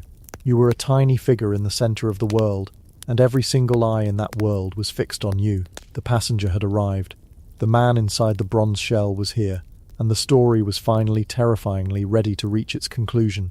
And from the outside, from the stands, it looks like pure, unadulterated chaos is about to be unleashed. Two figures, armed to the teeth in bizarre and mismatched ways, about to engage in a desperate, frantic scramble for survival. And sometimes, perhaps it was, but far more often, what was about to unfold on that sand was not a brawl. It was a sport. A deadly, high-stakes and incredibly popular sport. Yes, but a sport nonetheless. And sports have rules. They have referees. They have a strange internal logic that separates them from simple butchery. The first thing you might notice if you could tear your eyes from your opponent would be the other figures on the sand. There are usually two of them, and they are not dressed for combat. They wear tunics, perhaps with some distinguishing colour, and they carry no weapons. Instead, each holds a long, slender wooden staff, a Ludus. These are the umpires, the men in charge. The senior referee is called the Summa Ludus, and his assistant, in a flash of Roman creativity, is the Secunda Ludus. These men are often retired gladiators themselves, men who survived the arena long enough to earn their freedom, and who now command immense respect. They know every trick, every feint, every cheap shot, because they've seen them all, and probably used a few themselves. Their presence is the single most important sign that this is not a street fight. They are the living embodiment of the rules. Think of them as the referee in a heavyweight boxing match, but with the added responsibility that a missed call could result in a man's immediate and very permanent retirement. Their word is law. They can pause the fight to address an equipment malfunction, a strap coming loose on a shield, a greave slipping down a leg. They can call a halt if the combatants are locked in a stalemate, a sort of ancient version of telling the boxers to break from a clinch. They are there to ensure that the fight is fair, or at least that it adheres to the established form of unfairness that the crowd has paid to see. And they will absolutely use those staffs. A gladiator who is fighting timidly, constantly backing away, might get a sharp rap on the back from the Summa Ludus, an unsubtle encouragement to engage. A fighter who tries to strike his opponent when he's stumbled and is not yet ready might find his blow intercepted by the referee's staff, accompanied by a sharp word of warning. This is not about honor in the way we might think of it. It's about professionalism. The crowd has come for a spectacle of skill, a deadly ballet. They did not pay good money to see a man clubbed from behind while he was trying to fix his helmet. There's a certain etiquette to the violence. The fight begins not with a wild, screaming charge, but often with a formal salute, not just to the editor, the sponsor of the games, be it a magistrate or the emperor himself, but sometimes even to each other. It's a moment of mutual acknowledgement, a recognition that you are both professionals, here to do a job. You are both in the same impossible situation. You might be about to try and kill this man and he you, but there is a strange shared respect in that moment. You are the only two people in this entire screaming amphitheater who understand what this feels like. Then, the dance begins. And it truly is a dance. Every pairing of gladiator types is a complex equation of strengths and weaknesses. If you are a retiarius, the fisherman, with your net and trident, Your entire strategy is based on movement and distance. You are nearly naked, protected only by a shoulder guard and a loincloth. Your advantage is speed. Your opponent, likely a secutor, is a tank. He's encased in armor, his helmet a smooth, featureless dome with only 2 tiny eye holes, designed specifically so your net can't easily snag on it. He is slow, relentless, a walking fortress of bronze and leather. Your job is to be the matador. You circle, you feint, you flick the heavy net trying to get him to commit, to lunge. You need to exhaust him. That heavy armor is a blessing and a curse. Under the baking sun, it becomes a personal oven. Every step he takes costs him more energy than it costs you. The crowd understands this dynamic. They are connoisseurs of this deadly art. They appreciate a well-timed dodge, a clever flick of the wrist that sends the net billowing out just so. They will murmur their approval at a successful parry, and groan in unison at a missed opportunity. The secutor's job, meanwhile, is to be a shark. He must relentlessly close the distance. He can't afford to play your game of speed and space. He needs to get you cornered, to cut off your escape routes, to get close enough that his short, stabbing sword, the Gladius, can do its work. He moves with a steady, plodding rhythm, shield held high, always turning to keep his front towards you, minimizing the target. The tiny eye holes of his helmet grant him protection, but they also severely limit his peripheral vision and his hearing. The roar of the crowd is a muffled, distant thunder. All he can hear is his own ragged breathing. All he can see is the sliver of the world that contains you, his target. This is the narrative of the fight, the story that unfolds on the sand. It's a story of predator and prey, of speed versus power, of wit versus brute force, and the summer Ludus is the narrator, ensuring the story follows its proper grammar. He and his assistant will circle you both, staffs at the ready, their eyes missing nothing. They watch your footwork, the angle of your shield, the tension in your shoulders. They are reading the fight, anticipating the next move, ensuring the rules of this particular narrative are followed. And what are those rules? Some are quite explicit. You cannot, for instance, intentionally throw your weapon into the crowd. A major party foul. You cannot attack the referees, however much you might disagree with a call. But most of the rules are unwritten, a code of conduct understood by everyone. The most important of these is that you must fight bravely. Cowardice is the one sin the arena will not forgive. The crowd might grant mercy to a man who loses spectacularly, but they will gleefully condemn a man who loses because he was afraid to engage. It was considered an insult to the ticket price. They came to see Virtus, that quintessential Roman concept of manly courage, of excellence and duty. A man who runs, who refuses to fight, who shows fear, is not just failing at his job, he is offending the very spirit of Rome. The sounds of the fight are punctuated and specific. The heavy thump of a trident handle against a bronze shield, the sharp clang of sword on helmet, the soft grating hiss of sandals shuffling on sand. There is no sustained, chaotic noise of battle. It's a series of sharp, percussive moments, separated by tense silences, by circling, by assessment. You are constantly making calculations. Is he tiring? Did that blow to his shield arm make him wince? Is he favouring his left leg? You are reading his body language as intently as the summer Ludus is reading yours. And then, a wound. It is rarely a dramatic, cinematic spray of blood. More often, it's a dark line that suddenly appears on an arm or a leg. A quick, sharp intake of breath. The first blood changes the dynamic of the crowd instantly. A low roar goes up. This is the moment the spectacle pivots from a display of athletic skill to a life-and-death struggle. The smell of it, coppery and sharp, joins the other smells of the arena. The sweat, the dust, the tens of thousands of unwashed bodies in the stands. Now the unwritten rules become even more important. How you react to being wounded is critical to your survival. You cannot scream. You cannot cry out. You must, to the best of your ability, ignore it. You are expected to show a stoic indifference to your own pain. To acknowledge the wound is to acknowledge weakness, and to acknowledge weakness is to invite the kill. The Roman audience had a deep, almost philosophical appreciation for the endurance of suffering. A gladiator who could take a nasty gash to the thigh and respond not with a grimace, but with a renewed attack, was a gladiator who earned their deep and profound respect. He was performing his role perfectly. He was showing them what it meant to be Roman. The fight continues, but now it is unbalanced. One man is bleeding, perhaps leaving a trail of dark droplets on the pale sand. The other presses his advantage. The pace quickens. The dance becomes more frantic. more desperate. The circling might give way to a flurry of close-quarters blows, a frantic grunting exchange of shield bashes and stabbing attempts. The summer Ludus stays close, his staff ready. He might have to step in if a weapon is lost. If your sword is knocked from your hand, for example, the fight might be briefly paused for you to retrieve it. This isn't about kindness, it's about prolonging the show. A disarmed man is a dead man, and a quick death is often an unsatisfying one. But eventually, for one of you, the moment comes. Perhaps you are disarmed and cannot recover your weapon. Perhaps the wound has weakened you, and you stumble to your knees. Perhaps your opponent simply outmaneuvers you, his blade finding its way past your defenses and pressing against your throat. The fight is over. You have lost. But you are not necessarily dead. Now the second act of the drama begins, and it is in many ways more tense than the first. You have one final move left to make, one final appeal. You drop to one knee, a posture of submission. You lay down your weapon and your shield, and then you do something that takes every last ounce of courage you possess. You raise your left hand with the index finger extended, just one finger, pointed upwards.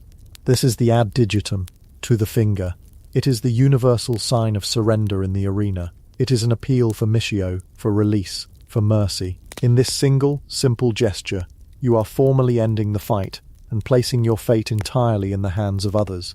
You are looking past your victorious opponent, past the referees, and up at the vast roaring sea of faces that surrounds you. You are asking them a question, and their answer will determine whether you take another breath. The victor stands over you, one foot perhaps planted on your back, or his sword held loosely at your neck. His job for the moment is done. He waits, catching his breath, chest heaving. He too looks to the stands, to the editor, awaiting his instructions. The entire massive amphitheatre falls into a strange, buzzing quiet. The roar of combat is replaced by the murmur of 10,000 individual judgments being made all at once. This is the moment of truth, and the decision of whether you live or die is based on a complex and often fickle calculus. It is, in essence, a performance review. First and foremost, how did you fight? This is the most important factor. Did you show virtus? Were you brave? Did you provide a good show? If you fought with skill and courage, even in a losing effort, you have a very good chance of survival. The crowd appreciated good sport. They might have been baying for blood a moment before, but they also respected professionalism. To grant missio to a gladiator who fought well was to reward a good performance and ensure he could be repaired, retrained, and brought back to fight and entertain another day.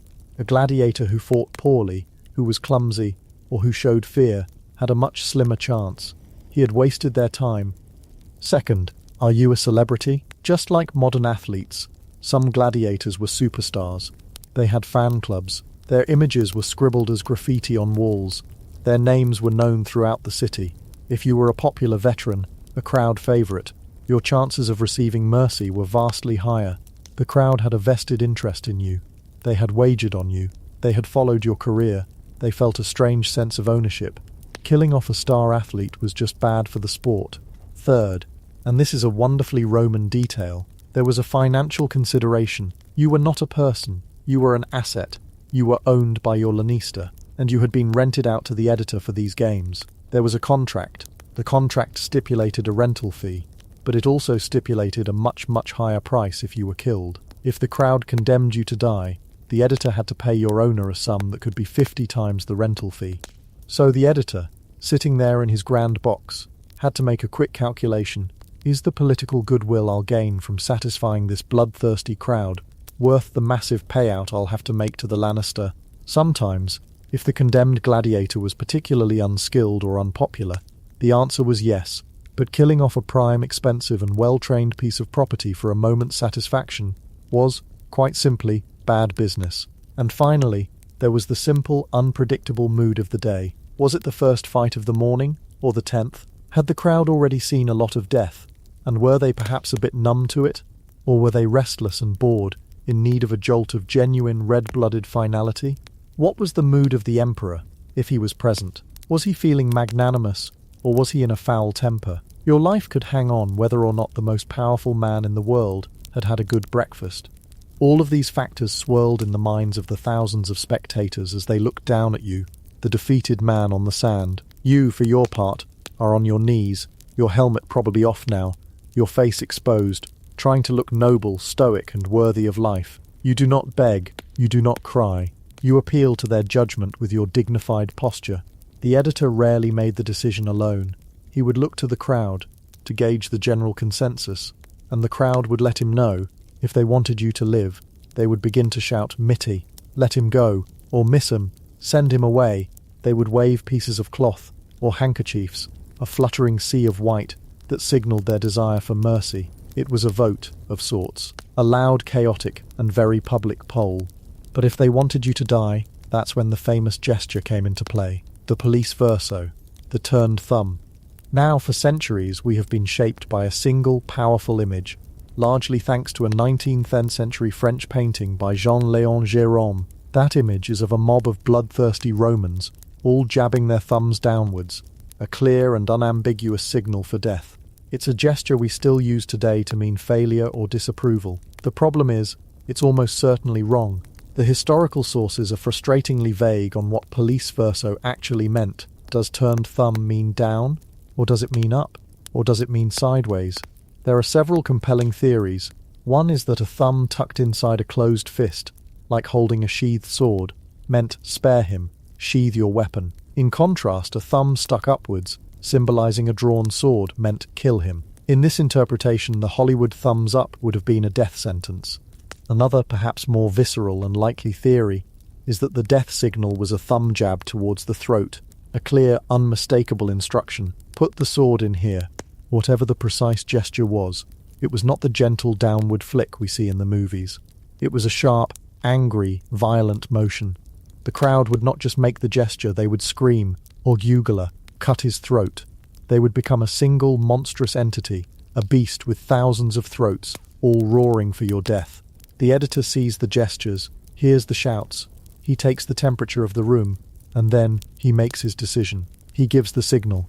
If the signal is for mercy, a collective sigh of relief, or perhaps a grumble of disappointment, ripples through the stadium. The summer Ludus steps forward and taps the victorious gladiator with his staff, a formal sign that the fight is over and the verdict is life.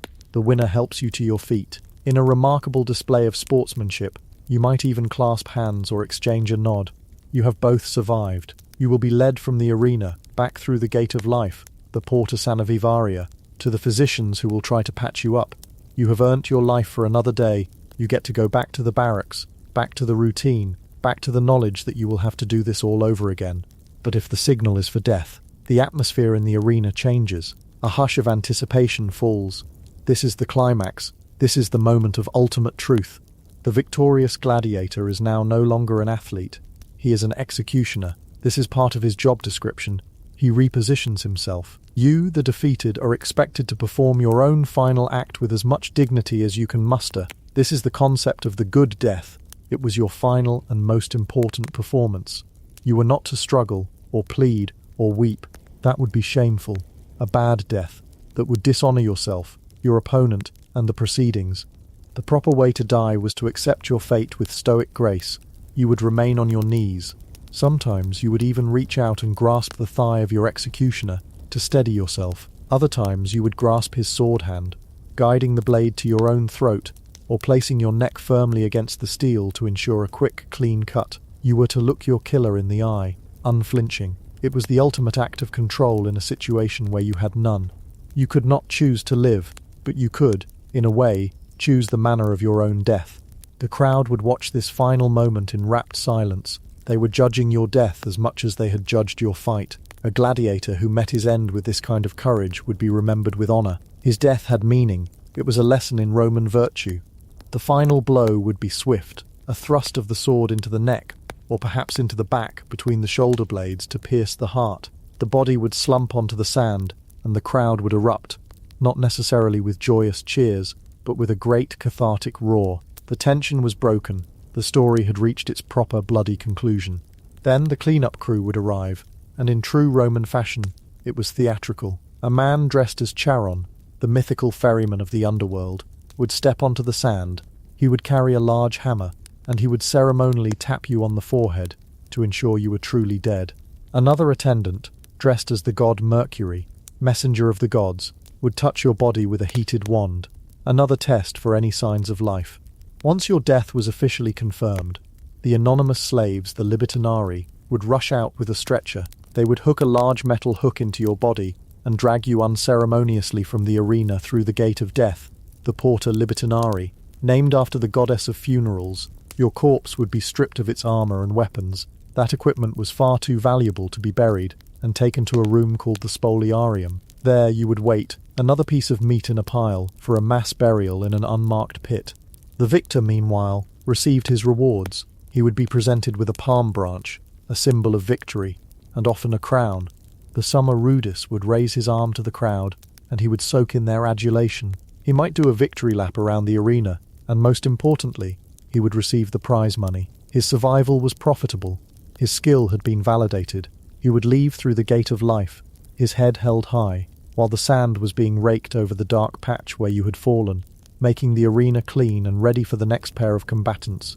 This entire process, from the first salute to the final drag of a body out of the arena, was a highly structured ritual. It was a system designed to contain and channel extreme violence into a predictable, repeatable, and deeply meaningful form of public entertainment.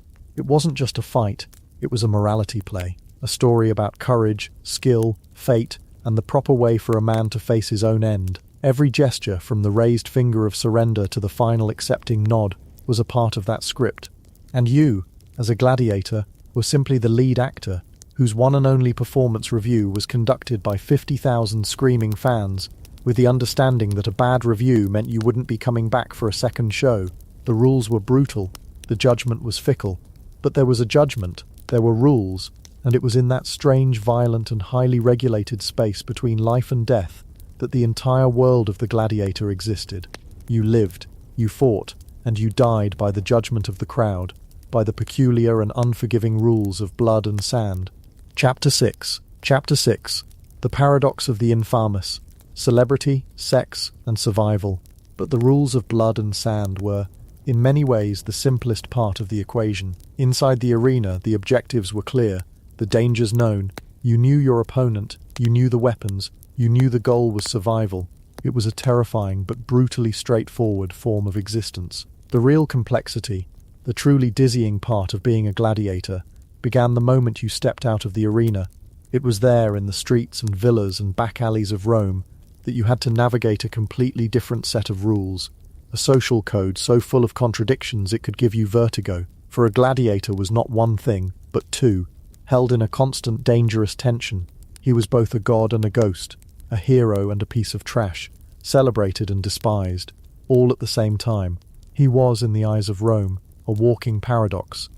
To understand this, we have to start at the very bottom, with a neat little piece of Roman legal architecture, a social category known as infamia. The word itself sounds almost gentle, translating politely to something like disrepute or loss of public esteem. It sounds like something you'd get for wearing the wrong toga to a dinner party. The reality, of course, was infinitely harsher.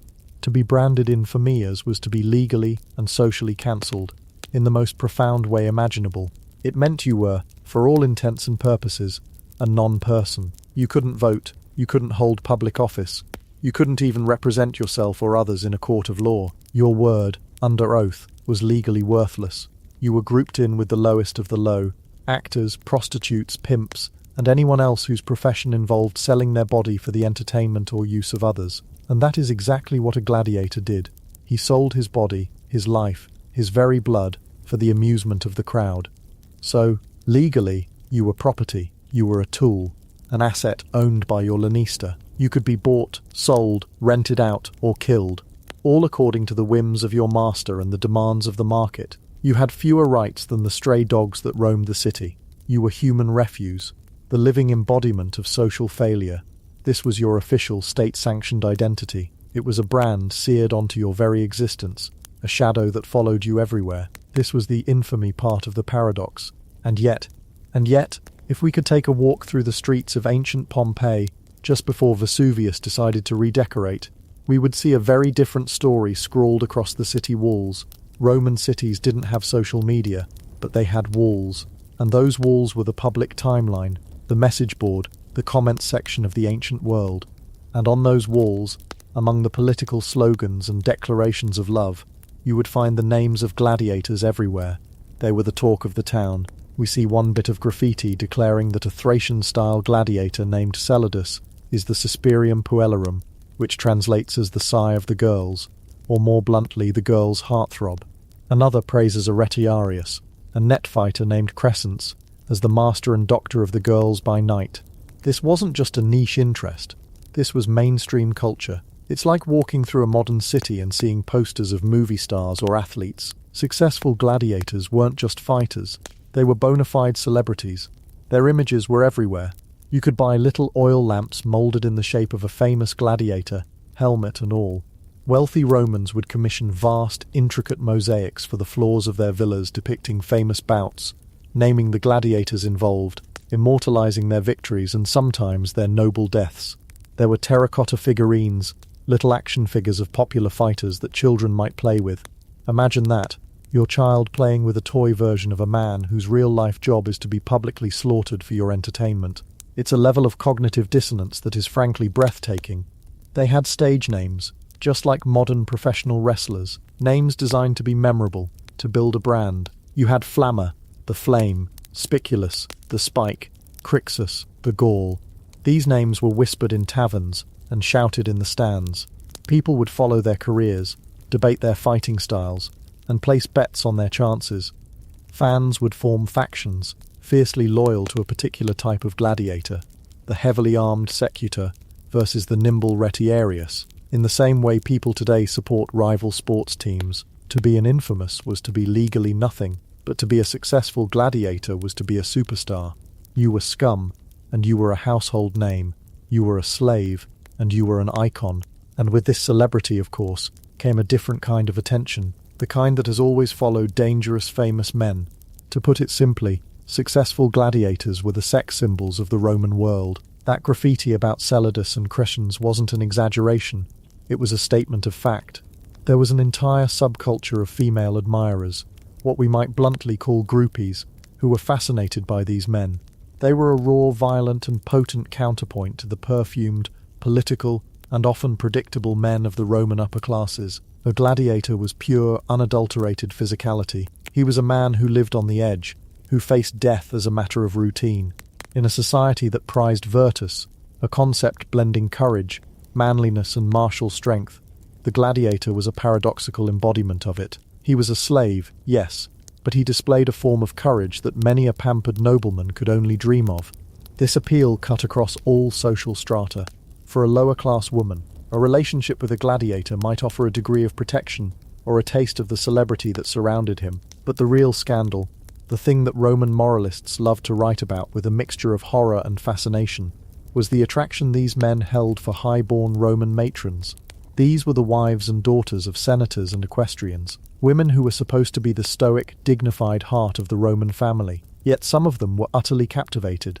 The poet Juvenal, a man who was essentially the master of the angry social commentary piece, wrote with blistering sarcasm about a senator's wife named Epia. He describes how she abandoned her husband, her family, and her country to run off to Egypt with a gladiator named Sergius. And Juvenal doesn't pull any punches in describing this Sergius. He wasn't some chiseled hero from a statue. He was, in Juvenal's words, a middle-aged man with a scarred arm, a gash on his face from his helmet, and a big wart on his nose. He was, in short, a beat-up, broken-down prize fighter. So what was the appeal? What could make a noblewoman abandon everything for him? Juvenal explains it with a sneer. It was the sword that she loved. It was the danger, the profession, the sheer raw fact that he was a gladiator. The brand was more powerful than the man. He was the ultimate bad boy, a thrilling escape from the suffocating propriety of her life. She traded her comfortable, respectable world for a life on the run with a man who was legally less than human because he represented a kind of freedom and raw vitality she couldn't find anywhere else. And we have to be realistic about these relationships. It's unlikely many were grand love affairs. For the gladiator, a wealthy patroness could mean a life of relative luxury, better food, better wine, gifts of money, a soft bed to sleep in. It could even offer a degree of influence, a powerful voice whispering in the right ear that might lead to easier matches, or sway the editor of the games in his favour. It was a dangerous game to play. A powerful man whose wife you were sleeping with could very easily arrange for you to face an unbeatable opponent in your next match. But for a man whose life was already a gamble, it was often a risk worth taking. For the women, it was the ultimate transgression, a thrilling and dangerous secret. They weren't just sleeping with another man, they were sleeping with a social taboo, a piece of living, breathing contraband. The affair itself was a victory over the rigid expectations of their class. But it wasn't just about sex and celebrity. There was another, more tangible benefit to success in the arena: money. While gladiators were slaves, they weren't unpaid. A victorious gladiator received a prize, the premium. This could be a significant sum of money, often handed to him on a silver platter in the arena itself, in front of the cheering crowd. He might also receive gifts from wealthy admirers in the stands. This money was technically the property of his Lannister, but a portion of it was almost always given to the gladiator himself. This was his peculium, his personal savings. And this money represented something incredibly precious, a sliver of autonomy. It meant he could buy small comforts. He could perhaps afford better food than the standard barley mush, or bribe a guard for a small favor. It meant he could gamble with his fellow fighters, or pay for the company of a woman. But most importantly, with enough money, a gladiator could hope to do the unthinkable. He could buy his own freedom. If a gladiator survived long enough, fought well enough, and became a big enough crowd pleaser, he might accumulate enough wealth to purchase his own life back from his master. This was the ultimate goal, the dream that fueled them through the brutal training and the terror of the arena. The symbol of this dream was a simple object, a wooden sword, called a Ludus. This was the training sword used in the Ludus. To be awarded the Ludus by the editor of the games was a public declaration of your discharge. It meant you were a free man. Your career was over, and you had survived. It was the equivalent of a Lifetime Achievement Award, and a get-out-of-jail-free card rolled into one. The crowd would roar for a gladiator who received his Ludus. It was the happy ending everyone secretly hoped for, a moment of incredible catharsis. The man who had faced death for their entertainment had finally beaten the system. But even here, the paradox continues. We know of a gladiator named Flamma, a Syrian who was so incredibly popular and so skilled that he was offered the Ludus 4 separate times, and 4 separate times he refused it. He chose to remain a gladiator. Why? We can only speculate. Perhaps the money was too good. Perhaps he was a true adrenaline junkie, addicted to the roar of the crowd and the thrill of the fight. Or perhaps, and this is a darker thought, he understood that the identity of Flamma the gladiator was more powerful, more real, and offered a better life than that of Flamma the freedman, a man with no family, no connections, and a past that would forever mark him. He was more valuable, more famous, more alive as a slave in the arena than he could ever be as a free man outside of it. He was trapped by his own success, a prisoner of his own celebrity. So what did life after the Ludus look like for those who did accept it? Many simply faded into obscurity, trying to live a quiet life, but their skills were still in demand. A retired veteran gladiator was the ultimate security expert. Many became bodyguards for wealthy politicians or merchants, a visible and very intimidating status symbol. Others stayed in the world they knew, becoming trainers or doctors in the gladiatorial schools. They would pass on the deadly knowledge that had kept them alive, teaching a new generation of condemned men how to kill, and more importantly, how to survive. It was a strange kind of retirement, spending your days in the same place you were once imprisoned, now as a respected and feared member of the staff. But perhaps the most poignant and humanizing part of this whole paradoxical existence is the evidence we have of their personal lives. These men who were legally objects, loved and were loved. They formed families. Archaeologists have uncovered tombstones of gladiators, and their inscriptions are heartbreakingly normal. One, for a gladiator named Urbicus, shows him in his fighting gear. The inscription reads that he was a secutor who had fought 13 times. It was put up by his wife of 7 years, Lauritia, and his 2 daughters, Olympia and Flaminia. It ends with a plea to his memory: "I advise you to kill the one who has defeated you." A wife's bitter final piece of advice for her fallen husband. Another tombstone was for a man named Glauco, with the simple, devastating inscription from his wife Aurelia: "For the one who was my well-deserving husband, with whom I lived for 8 years and 5 days. These weren't just fighting machines. They were husbands, fathers, sons. They had people who waited for them, who prayed for their safe return from the arena, and who mourned them when they didn't come back. How did this even work? A slave, legally, could not be married, but these relationships, these de facto marriages, were clearly recognized and respected within their own communities. A gladiator might live with his family in a small apartment near the Ludus, a strange domestic life punctuated by the constant threat of violent death. Imagine trying to be a father, trying to raise your children, knowing that any given afternoon could be your last. Imagine the conversations, the things left unsaid, the constant gnawing anxiety that must have hung over these households. It gives a profound depth of humanity to men who were systematically dehumanized by the society they entertained. And within the walls of the Ludus itself, they formed another kind of family, the familia gladiatoria. They were a brotherhood of the condemned. They trained together, ate together, bled together. They would have known each other's fears, each other's hopes. They forged powerful bonds of comradeship, the kind that can only be formed by people who share a profound and dangerous trauma. They were rivals, certainly, and sometimes they were forced to fight each other, a scenario that must have been the stuff of nightmares. But they were also, in a very real sense, all they had. They understood each other's reality in a way no one on the outside ever could. They likely looked out for each other, shared their meagre earnings, and offered comfort when the fear became too much to bear. When a gladiator died, it was often his fellow fighters who would pay for his funeral and his tombstone, ensuring he received a proper burial. They were his brothers in arms, and they honoured him as such. So we are left with this incredible, dizzying picture. A man who is at once a piece of property and a national hero. A man with no legal rights who is the object of aristocratic lust. A man trained to die who desperately tries to build a life. A man who lives in a community of brothers he may one day be forced to kill. This was the world of the gladiator outside the sand. It wasn't just a job, it was a tightrope walk over a social canyon. You had to learn how to be humble and invisible to the authorities, while being a charismatic, larger-than-life figure for the public. You had to navigate the affections of powerful people without getting yourself killed. You had to balance the hope of a future with the brutal reality of your present. The Roman state looked at a gladiator and saw a disposable object, a tool for maintaining social order and providing bloody entertainment. The Roman people looked at the same man and saw a hero, an icon of courage, a sex symbol, a celebrity. And the gladiator himself?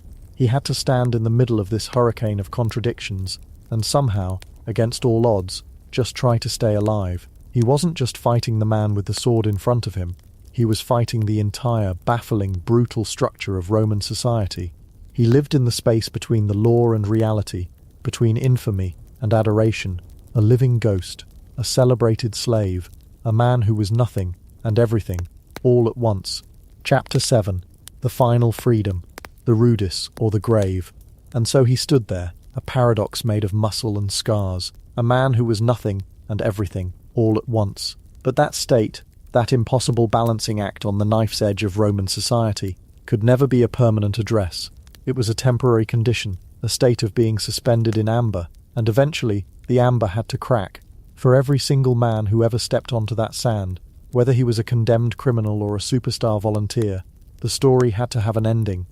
And in the brutal arithmetic of the Colosseum, there were only ever two solutions to the equation of a gladiator's life, two final exits from the stage. The first was, by an overwhelming margin, the most common. It was the one the crowds paid to see, the one the poets wrote about, the one that stained the sand a darker shade of brown. It was death. The moment of truth wasn't always the killing blow itself. It was often the quiet, desperate moment just before you're wounded, disarmed perhaps. Your opponent stands over you, his own chest heaving, his eyes locking with yours, and in that moment the fight is no longer between the two of you. You both become actors waiting for a cue from the true master of the arena, the thousands of screaming, jeering, judging faces in the stands. The fallen gladiator would raise a finger, usually the index finger of his left hand, an appeal for mercy. It was the most vulnerable gesture in the world, a silent plea for release, for the chance to live and fight another day. All eyes would then turn to the editor of the games, the wealthy magistrate or even the emperor himself, who had sponsored this day of entertainment. He was the final arbiter, but he was also a politician. He wouldn't dare go against the will of the mob. He watched the crowd, gauging their mood, and the crowd would deliver its verdict. We've all heard of the thumbs-down gesture, the police verso. The historical accuracy of that exact gesture is a little fuzzy, debated by scholars for ages. Some think it was a thumb jerk towards the throat, a clear stabbing motion. Others believe the thumb was hidden in the fist for mercy and extended for death. The precise choreography is lost to us, but the meaning was brutally clear. If the crowd was in a forgiving mood, If the fighter had shown exceptional courage, virtus, they might grant him his life. But if they felt he had fought poorly, or if they were simply in a foul temper that day, they would call for the end. And if that was the verdict, the victor had no choice. He was honor bound to carry out the sentence. The defeated gladiator was expected to accept his fate with stoicism. He would be trained to kneel, perhaps steady himself by grasping his opponent's leg, and expose his neck. He was to take the final blow without flinching, without screaming. To die well was the last service he could offer the crowd, the final piece of theatre. It was the ultimate demonstration of Roman masculine ideal. Even in a man who was legally a non-person, the sword would slide in, swift and deep, and the crowd would roar its approval. The show had reached its promised conclusion. But for the arena's management, the show wasn't quite over. The body lying still on the sand was both a logistical problem and a final theatrical opportunity. You see, the Romans didn't just let a stagehand in a tunic run out with a stretcher. That would be far too pedestrian. No, the removal of the dead was part of the ritual, a grim little pageant to transition from one fight to the next. First would come a figure dressed as Charon, the mythical ferryman who carried souls across the river Styx into the underworld. In the original Etruscan tradition, from which the Romans borrowed so much, this figure was Charon, a more demonic entity with a hooked nose and a large hammer. And in the arena, this costumed attendant often carried a hammer or a mallet. He would approach the fallen gladiator and, in a moment of pure macabre theatre, he would tap the man on the head. It was a symbolic blow, confirming for the audience that this soul was now ready for its journey to the afterlife. It was a bit of religious storytelling woven into the blood and gore, a way of contextualizing the death within their own mythology, making it feel less like a squalid murder and more like a fateful event. But the Romans were nothing if not practical, even in their most brutal spectacles. Following Charon was another attendant, this one dressed as the god Mercury. In his mythological role, Mercury was a psychopomp, a guide for souls to the underworld. His arena counterpart had a similar, if much more visceral, duty. He carried a long metal rod, a caduceus of sorts, that had been heating in a brazier. He would press the glowing red-hot tip against the flesh of the fallen fighter. This wasn't about symbolism, this was about quality control. The last thing a promoter wanted was a gladiator playing possum to escape a fight, only to miraculously get up and walk away once he was dragged backstage. It would be embarrassing. It would be bad for business. That searing hot iron was the final definitive test for life. If the man didn't scream or convulse at its touch, he was well and truly dead. It was the Roman version of a doctor checking for a pulse, only with a lot more smoke and a terrible sizzling sound. If you think your company's performance reviews are harsh, just imagine that particular method of verification. Once death was officially and painfully confirmed, the body was unceremoniously dealt with. Large hooks were sunk into the flesh, and the corpse was dragged out of the arena, leaving a furrow in the sand for the groundskeepers to rake over. The gladiator made his final exit, not through the grand gate of life, the Porta Triumphalis through which he had marched in at the start of the day, but through a darker, narrower gate at the opposite end of the arena.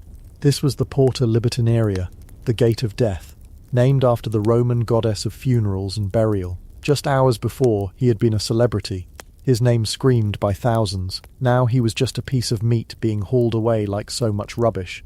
His journey ended in a place called the Spoliarium, a word that literally means the stripping room. Here, in a damp, torch-lit chamber that probably smelled of stale blood and fear, the body was stripped of its armor, its helmet, its weapons. Everything of value was removed. That expensive bronze helmet, the ornate shield, the finely crafted sword, none of it belonged to him. It was all the property of his owner, the Lannister. It would be cleaned, repaired, and given to the next man to take his place. The gladiator entered the world of the arena with nothing, and he left it with nothing. His entire existence, his fame, his body, it was all just a rental. For most, this was the end of the line.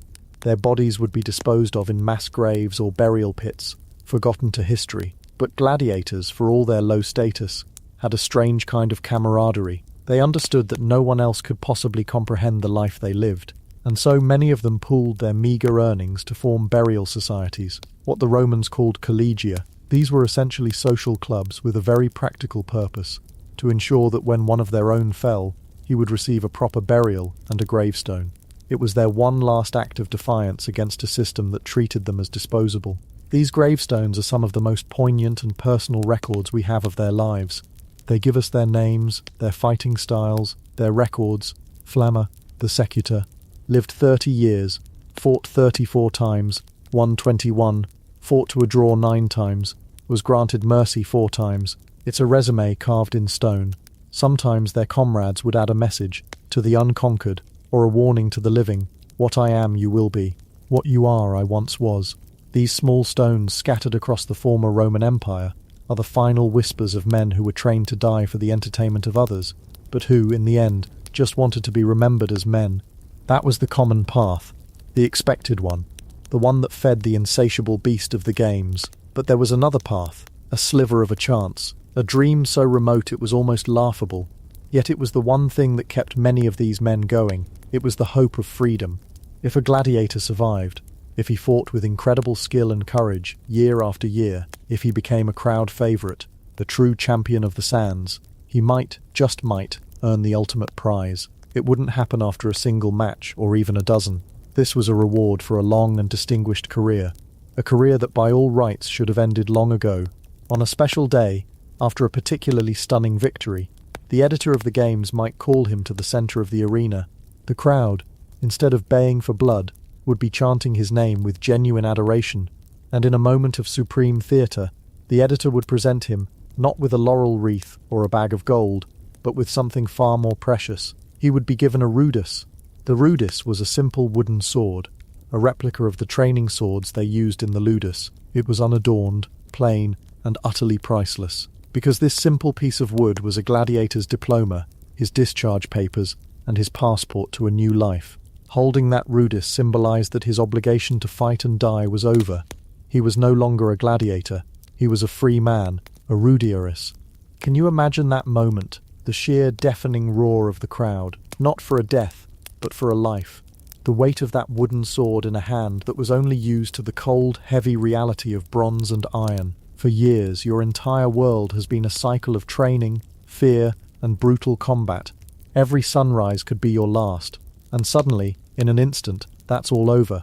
You have a future, you have a tomorrow, and a day after that, and you don't have to kill someone to get there. The psychological whiplash must have been staggering. But then comes the morning after. The roar of the crowd is gone. You wake up, not in the barracks of the Ludus, but somewhere else.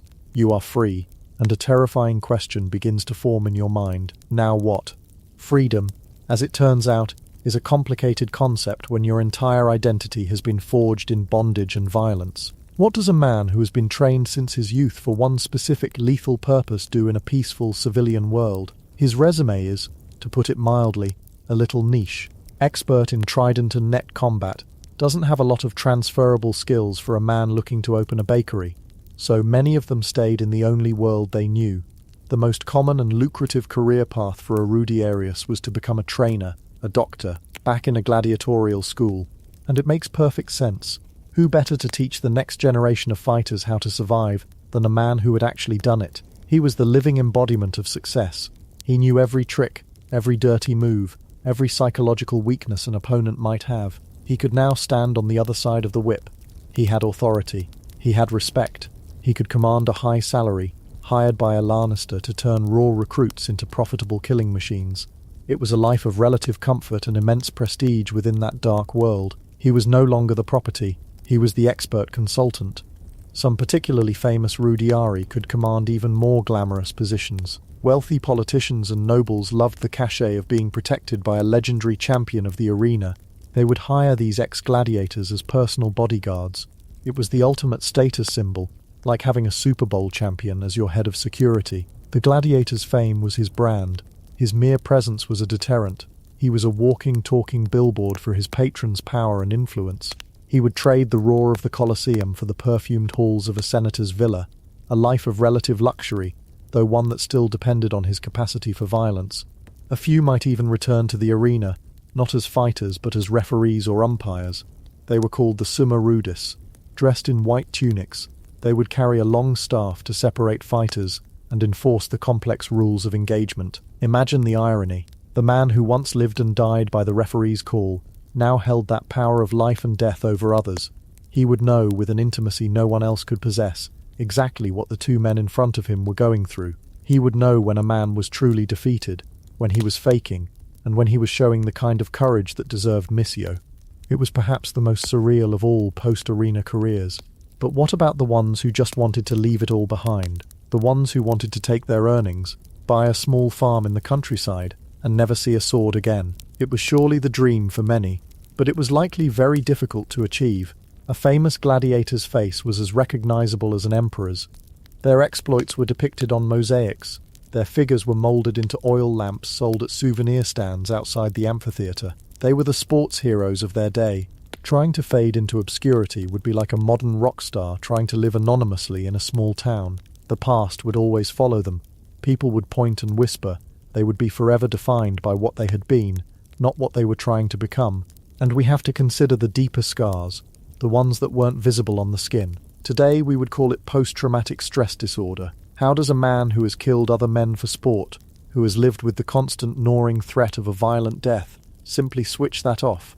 The nightmares must have been relentless. How do you adjust to the quiet rhythm of civilian life when your nervous system is permanently wired for a life-or-death struggle? The sudden shout of a merchant in the market could send you reaching for a phantom sword. The simple act of sleeping in a quiet room might feel terrifyingly unsafe after years in a noisy, guarded barracks. This psychological burden might explain one of the most baffling phenomena of the gladiatorial world, the comeback. We have records of some rudiari, men who had won their freedom, who voluntarily returned to the arena to fight again. Why on earth would they do that? Some of it was surely money. A famous champion could command an astronomical appearance fee for one more fight. But it was likely more than that. Perhaps the civilian world was too boring, too quiet. They missed the adrenaline, the roar of the crowd, the validation that came from being the best. The arena was a terrible place, but it was also the only place where they truly mattered. Freedom was an abstract concept. The visceral reality of the fight was the only thing that felt real. So they would return for one last payday, one last taste of glory, often with tragic results. It's a sad testament to how thoroughly the arena could colonize a man's soul, making it impossible for him to live anywhere else. The life of a Rudarius was, therefore, not a simple happily ever after. It was a complex, often difficult epilogue. Freedom from the obligation to die was not the same as freedom from the memory of it. He was a man caught between two worlds, no longer a slave, but never truly a normal citizen. He carried the ghost of the gladiator with him until his dying day. And just as every individual gladiator's career had to end, so too did the entire institution of the gladiatorial games. For centuries, the Munera had been the beating heart of Roman public life, an unshakable pillar of their culture. But empires crumble, and cultures change. The end of the games was not a single event, but a slow, creeping decline, driven by a perfect storm of religious, economic, and social pressures. The most profound force of change was a new religion that was spreading like wildfire through the empire: Christianity. On a fundamental level, Christian theology was utterly incompatible with the spectacle of the arena. The core tenets of the faith, the sanctity of life created in God's image, the command to love one's neighbor, the promise of forgiveness and redemption, stood in stark, diametric opposition to a blood sport that celebrated death and glorified violence for entertainment. Early Christian writers like Tertullian raged against the games, calling them a form of public insanity and idolatry. He asked his fellow Christians how they could possibly watch a man be killed in the arena and then go to church and pray to a merciful God. For Christians, the body was a temple of the Holy Spirit, not a slab of meat to be carved up for the amusement of a mob. The arena also took on a new, horrific significance for the early Christian community. During periods of persecution, the amphitheaters became the stages for their martyrdom. Christians were thrown to the lions, forced to fight as gladiators, or simply executed en masse before a jeering crowd. But a strange thing happened. The Roman authorities intended for these public executions to be a terrifying deterrent, to show the price of defying Roman gods and Roman authority. Instead, for the growing Christian population, the martyrs became heroes. Their stoic acceptance of death was not seen as entertainment, but as the ultimate act of faith. The arena, intended to be the ultimate symbol of Roman power, was inadvertently creating the saints and legends of its biggest religious rival. It was a public relations disaster of epic proportions. The show's intended message was being completely subverted. The great turning point, of course, was the conversion of the Emperor Constantine in the early 4th century. With the emperor himself now a Christian, the official religion of the empire shifted. Constantine didn't ban the gladiatorial games overnight. They were too deeply woven into the fabric of Roman society to be ripped out all at once. But he did issue an edict, expressing his disapproval of bloody spectacles in a time of peace. The imperial patronage, the river of state money that had funded the grandest of these games, began to dry up. The writing was on the wall. Subsequent Christian emperors would issue more and more restrictive decrees, chipping away at the institution piece by piece. But it wasn't just about religion. The Roman Empire of the 4th and 5th centuries was not the confident, swaggering empire of Augustus or Trajan. It was an empire in crisis. The economy was in a long, slow-motion collapse. Decades of civil war, rampant inflation, and the immense cost of defending thousands of miles of frontier against barbarian incursions had drained the state treasury. Put simply, the empire was going broke, and the gladiatorial games were fantastically, obscenely expensive. The cost of acquiring and training the gladiators, maintaining the massive amphitheatres, and staging the elaborate spectacles was a luxury the late empire could no longer afford.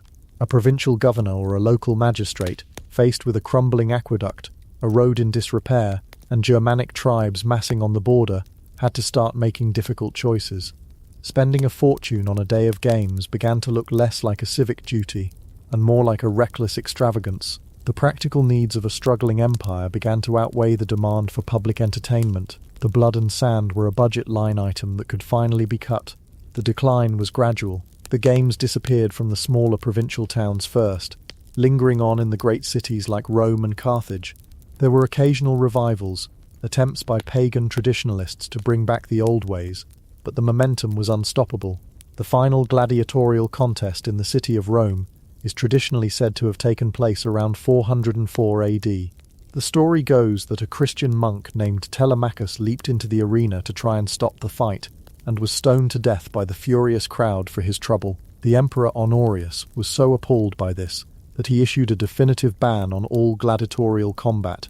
It's a dramatic story, though its historical accuracy is a bit shaky. But true or not, it captures the spirit of the moment, the final violent collision between the old pagan world and the new Christian one. And so, the great amphitheatres fell silent. The roars of the crowd faded into echoes, and then into nothing. The Colosseum, that great monument to Roman engineering and Roman cruelty, was abandoned to the elements. For centuries, it served as a convenient quarry for the people of Rome, its travertine blocks and marble seats carted away to build new churches, palaces, and fortifications. The stones that had once soaked up the blood of thousands were given a new life, forming the foundations of a new medieval Christian world. The place of death became a source of life. The sand has long since settled. Grass and wildflowers grow where the bodies once fell. The gladiator, that strange and tragic figure, walked off the stage of history. He was a slave who could become a superstar, a non-person who could become a household name, a man who had to die to be loved, and who had to be a near-superhuman survivor to earn the simple right to live. His world of ordered violence and spectacular death is alien to us, and yet his desire for fame, his struggle against a system designed to crush him, and his desperate flickering hope for one final freedom that feels strangely and timelessly human. The great show is over. The arena is quiet now, and all that's left is the story. A faint whisper on the wind, a story of blood and of sand and of the men who lived and died between the two.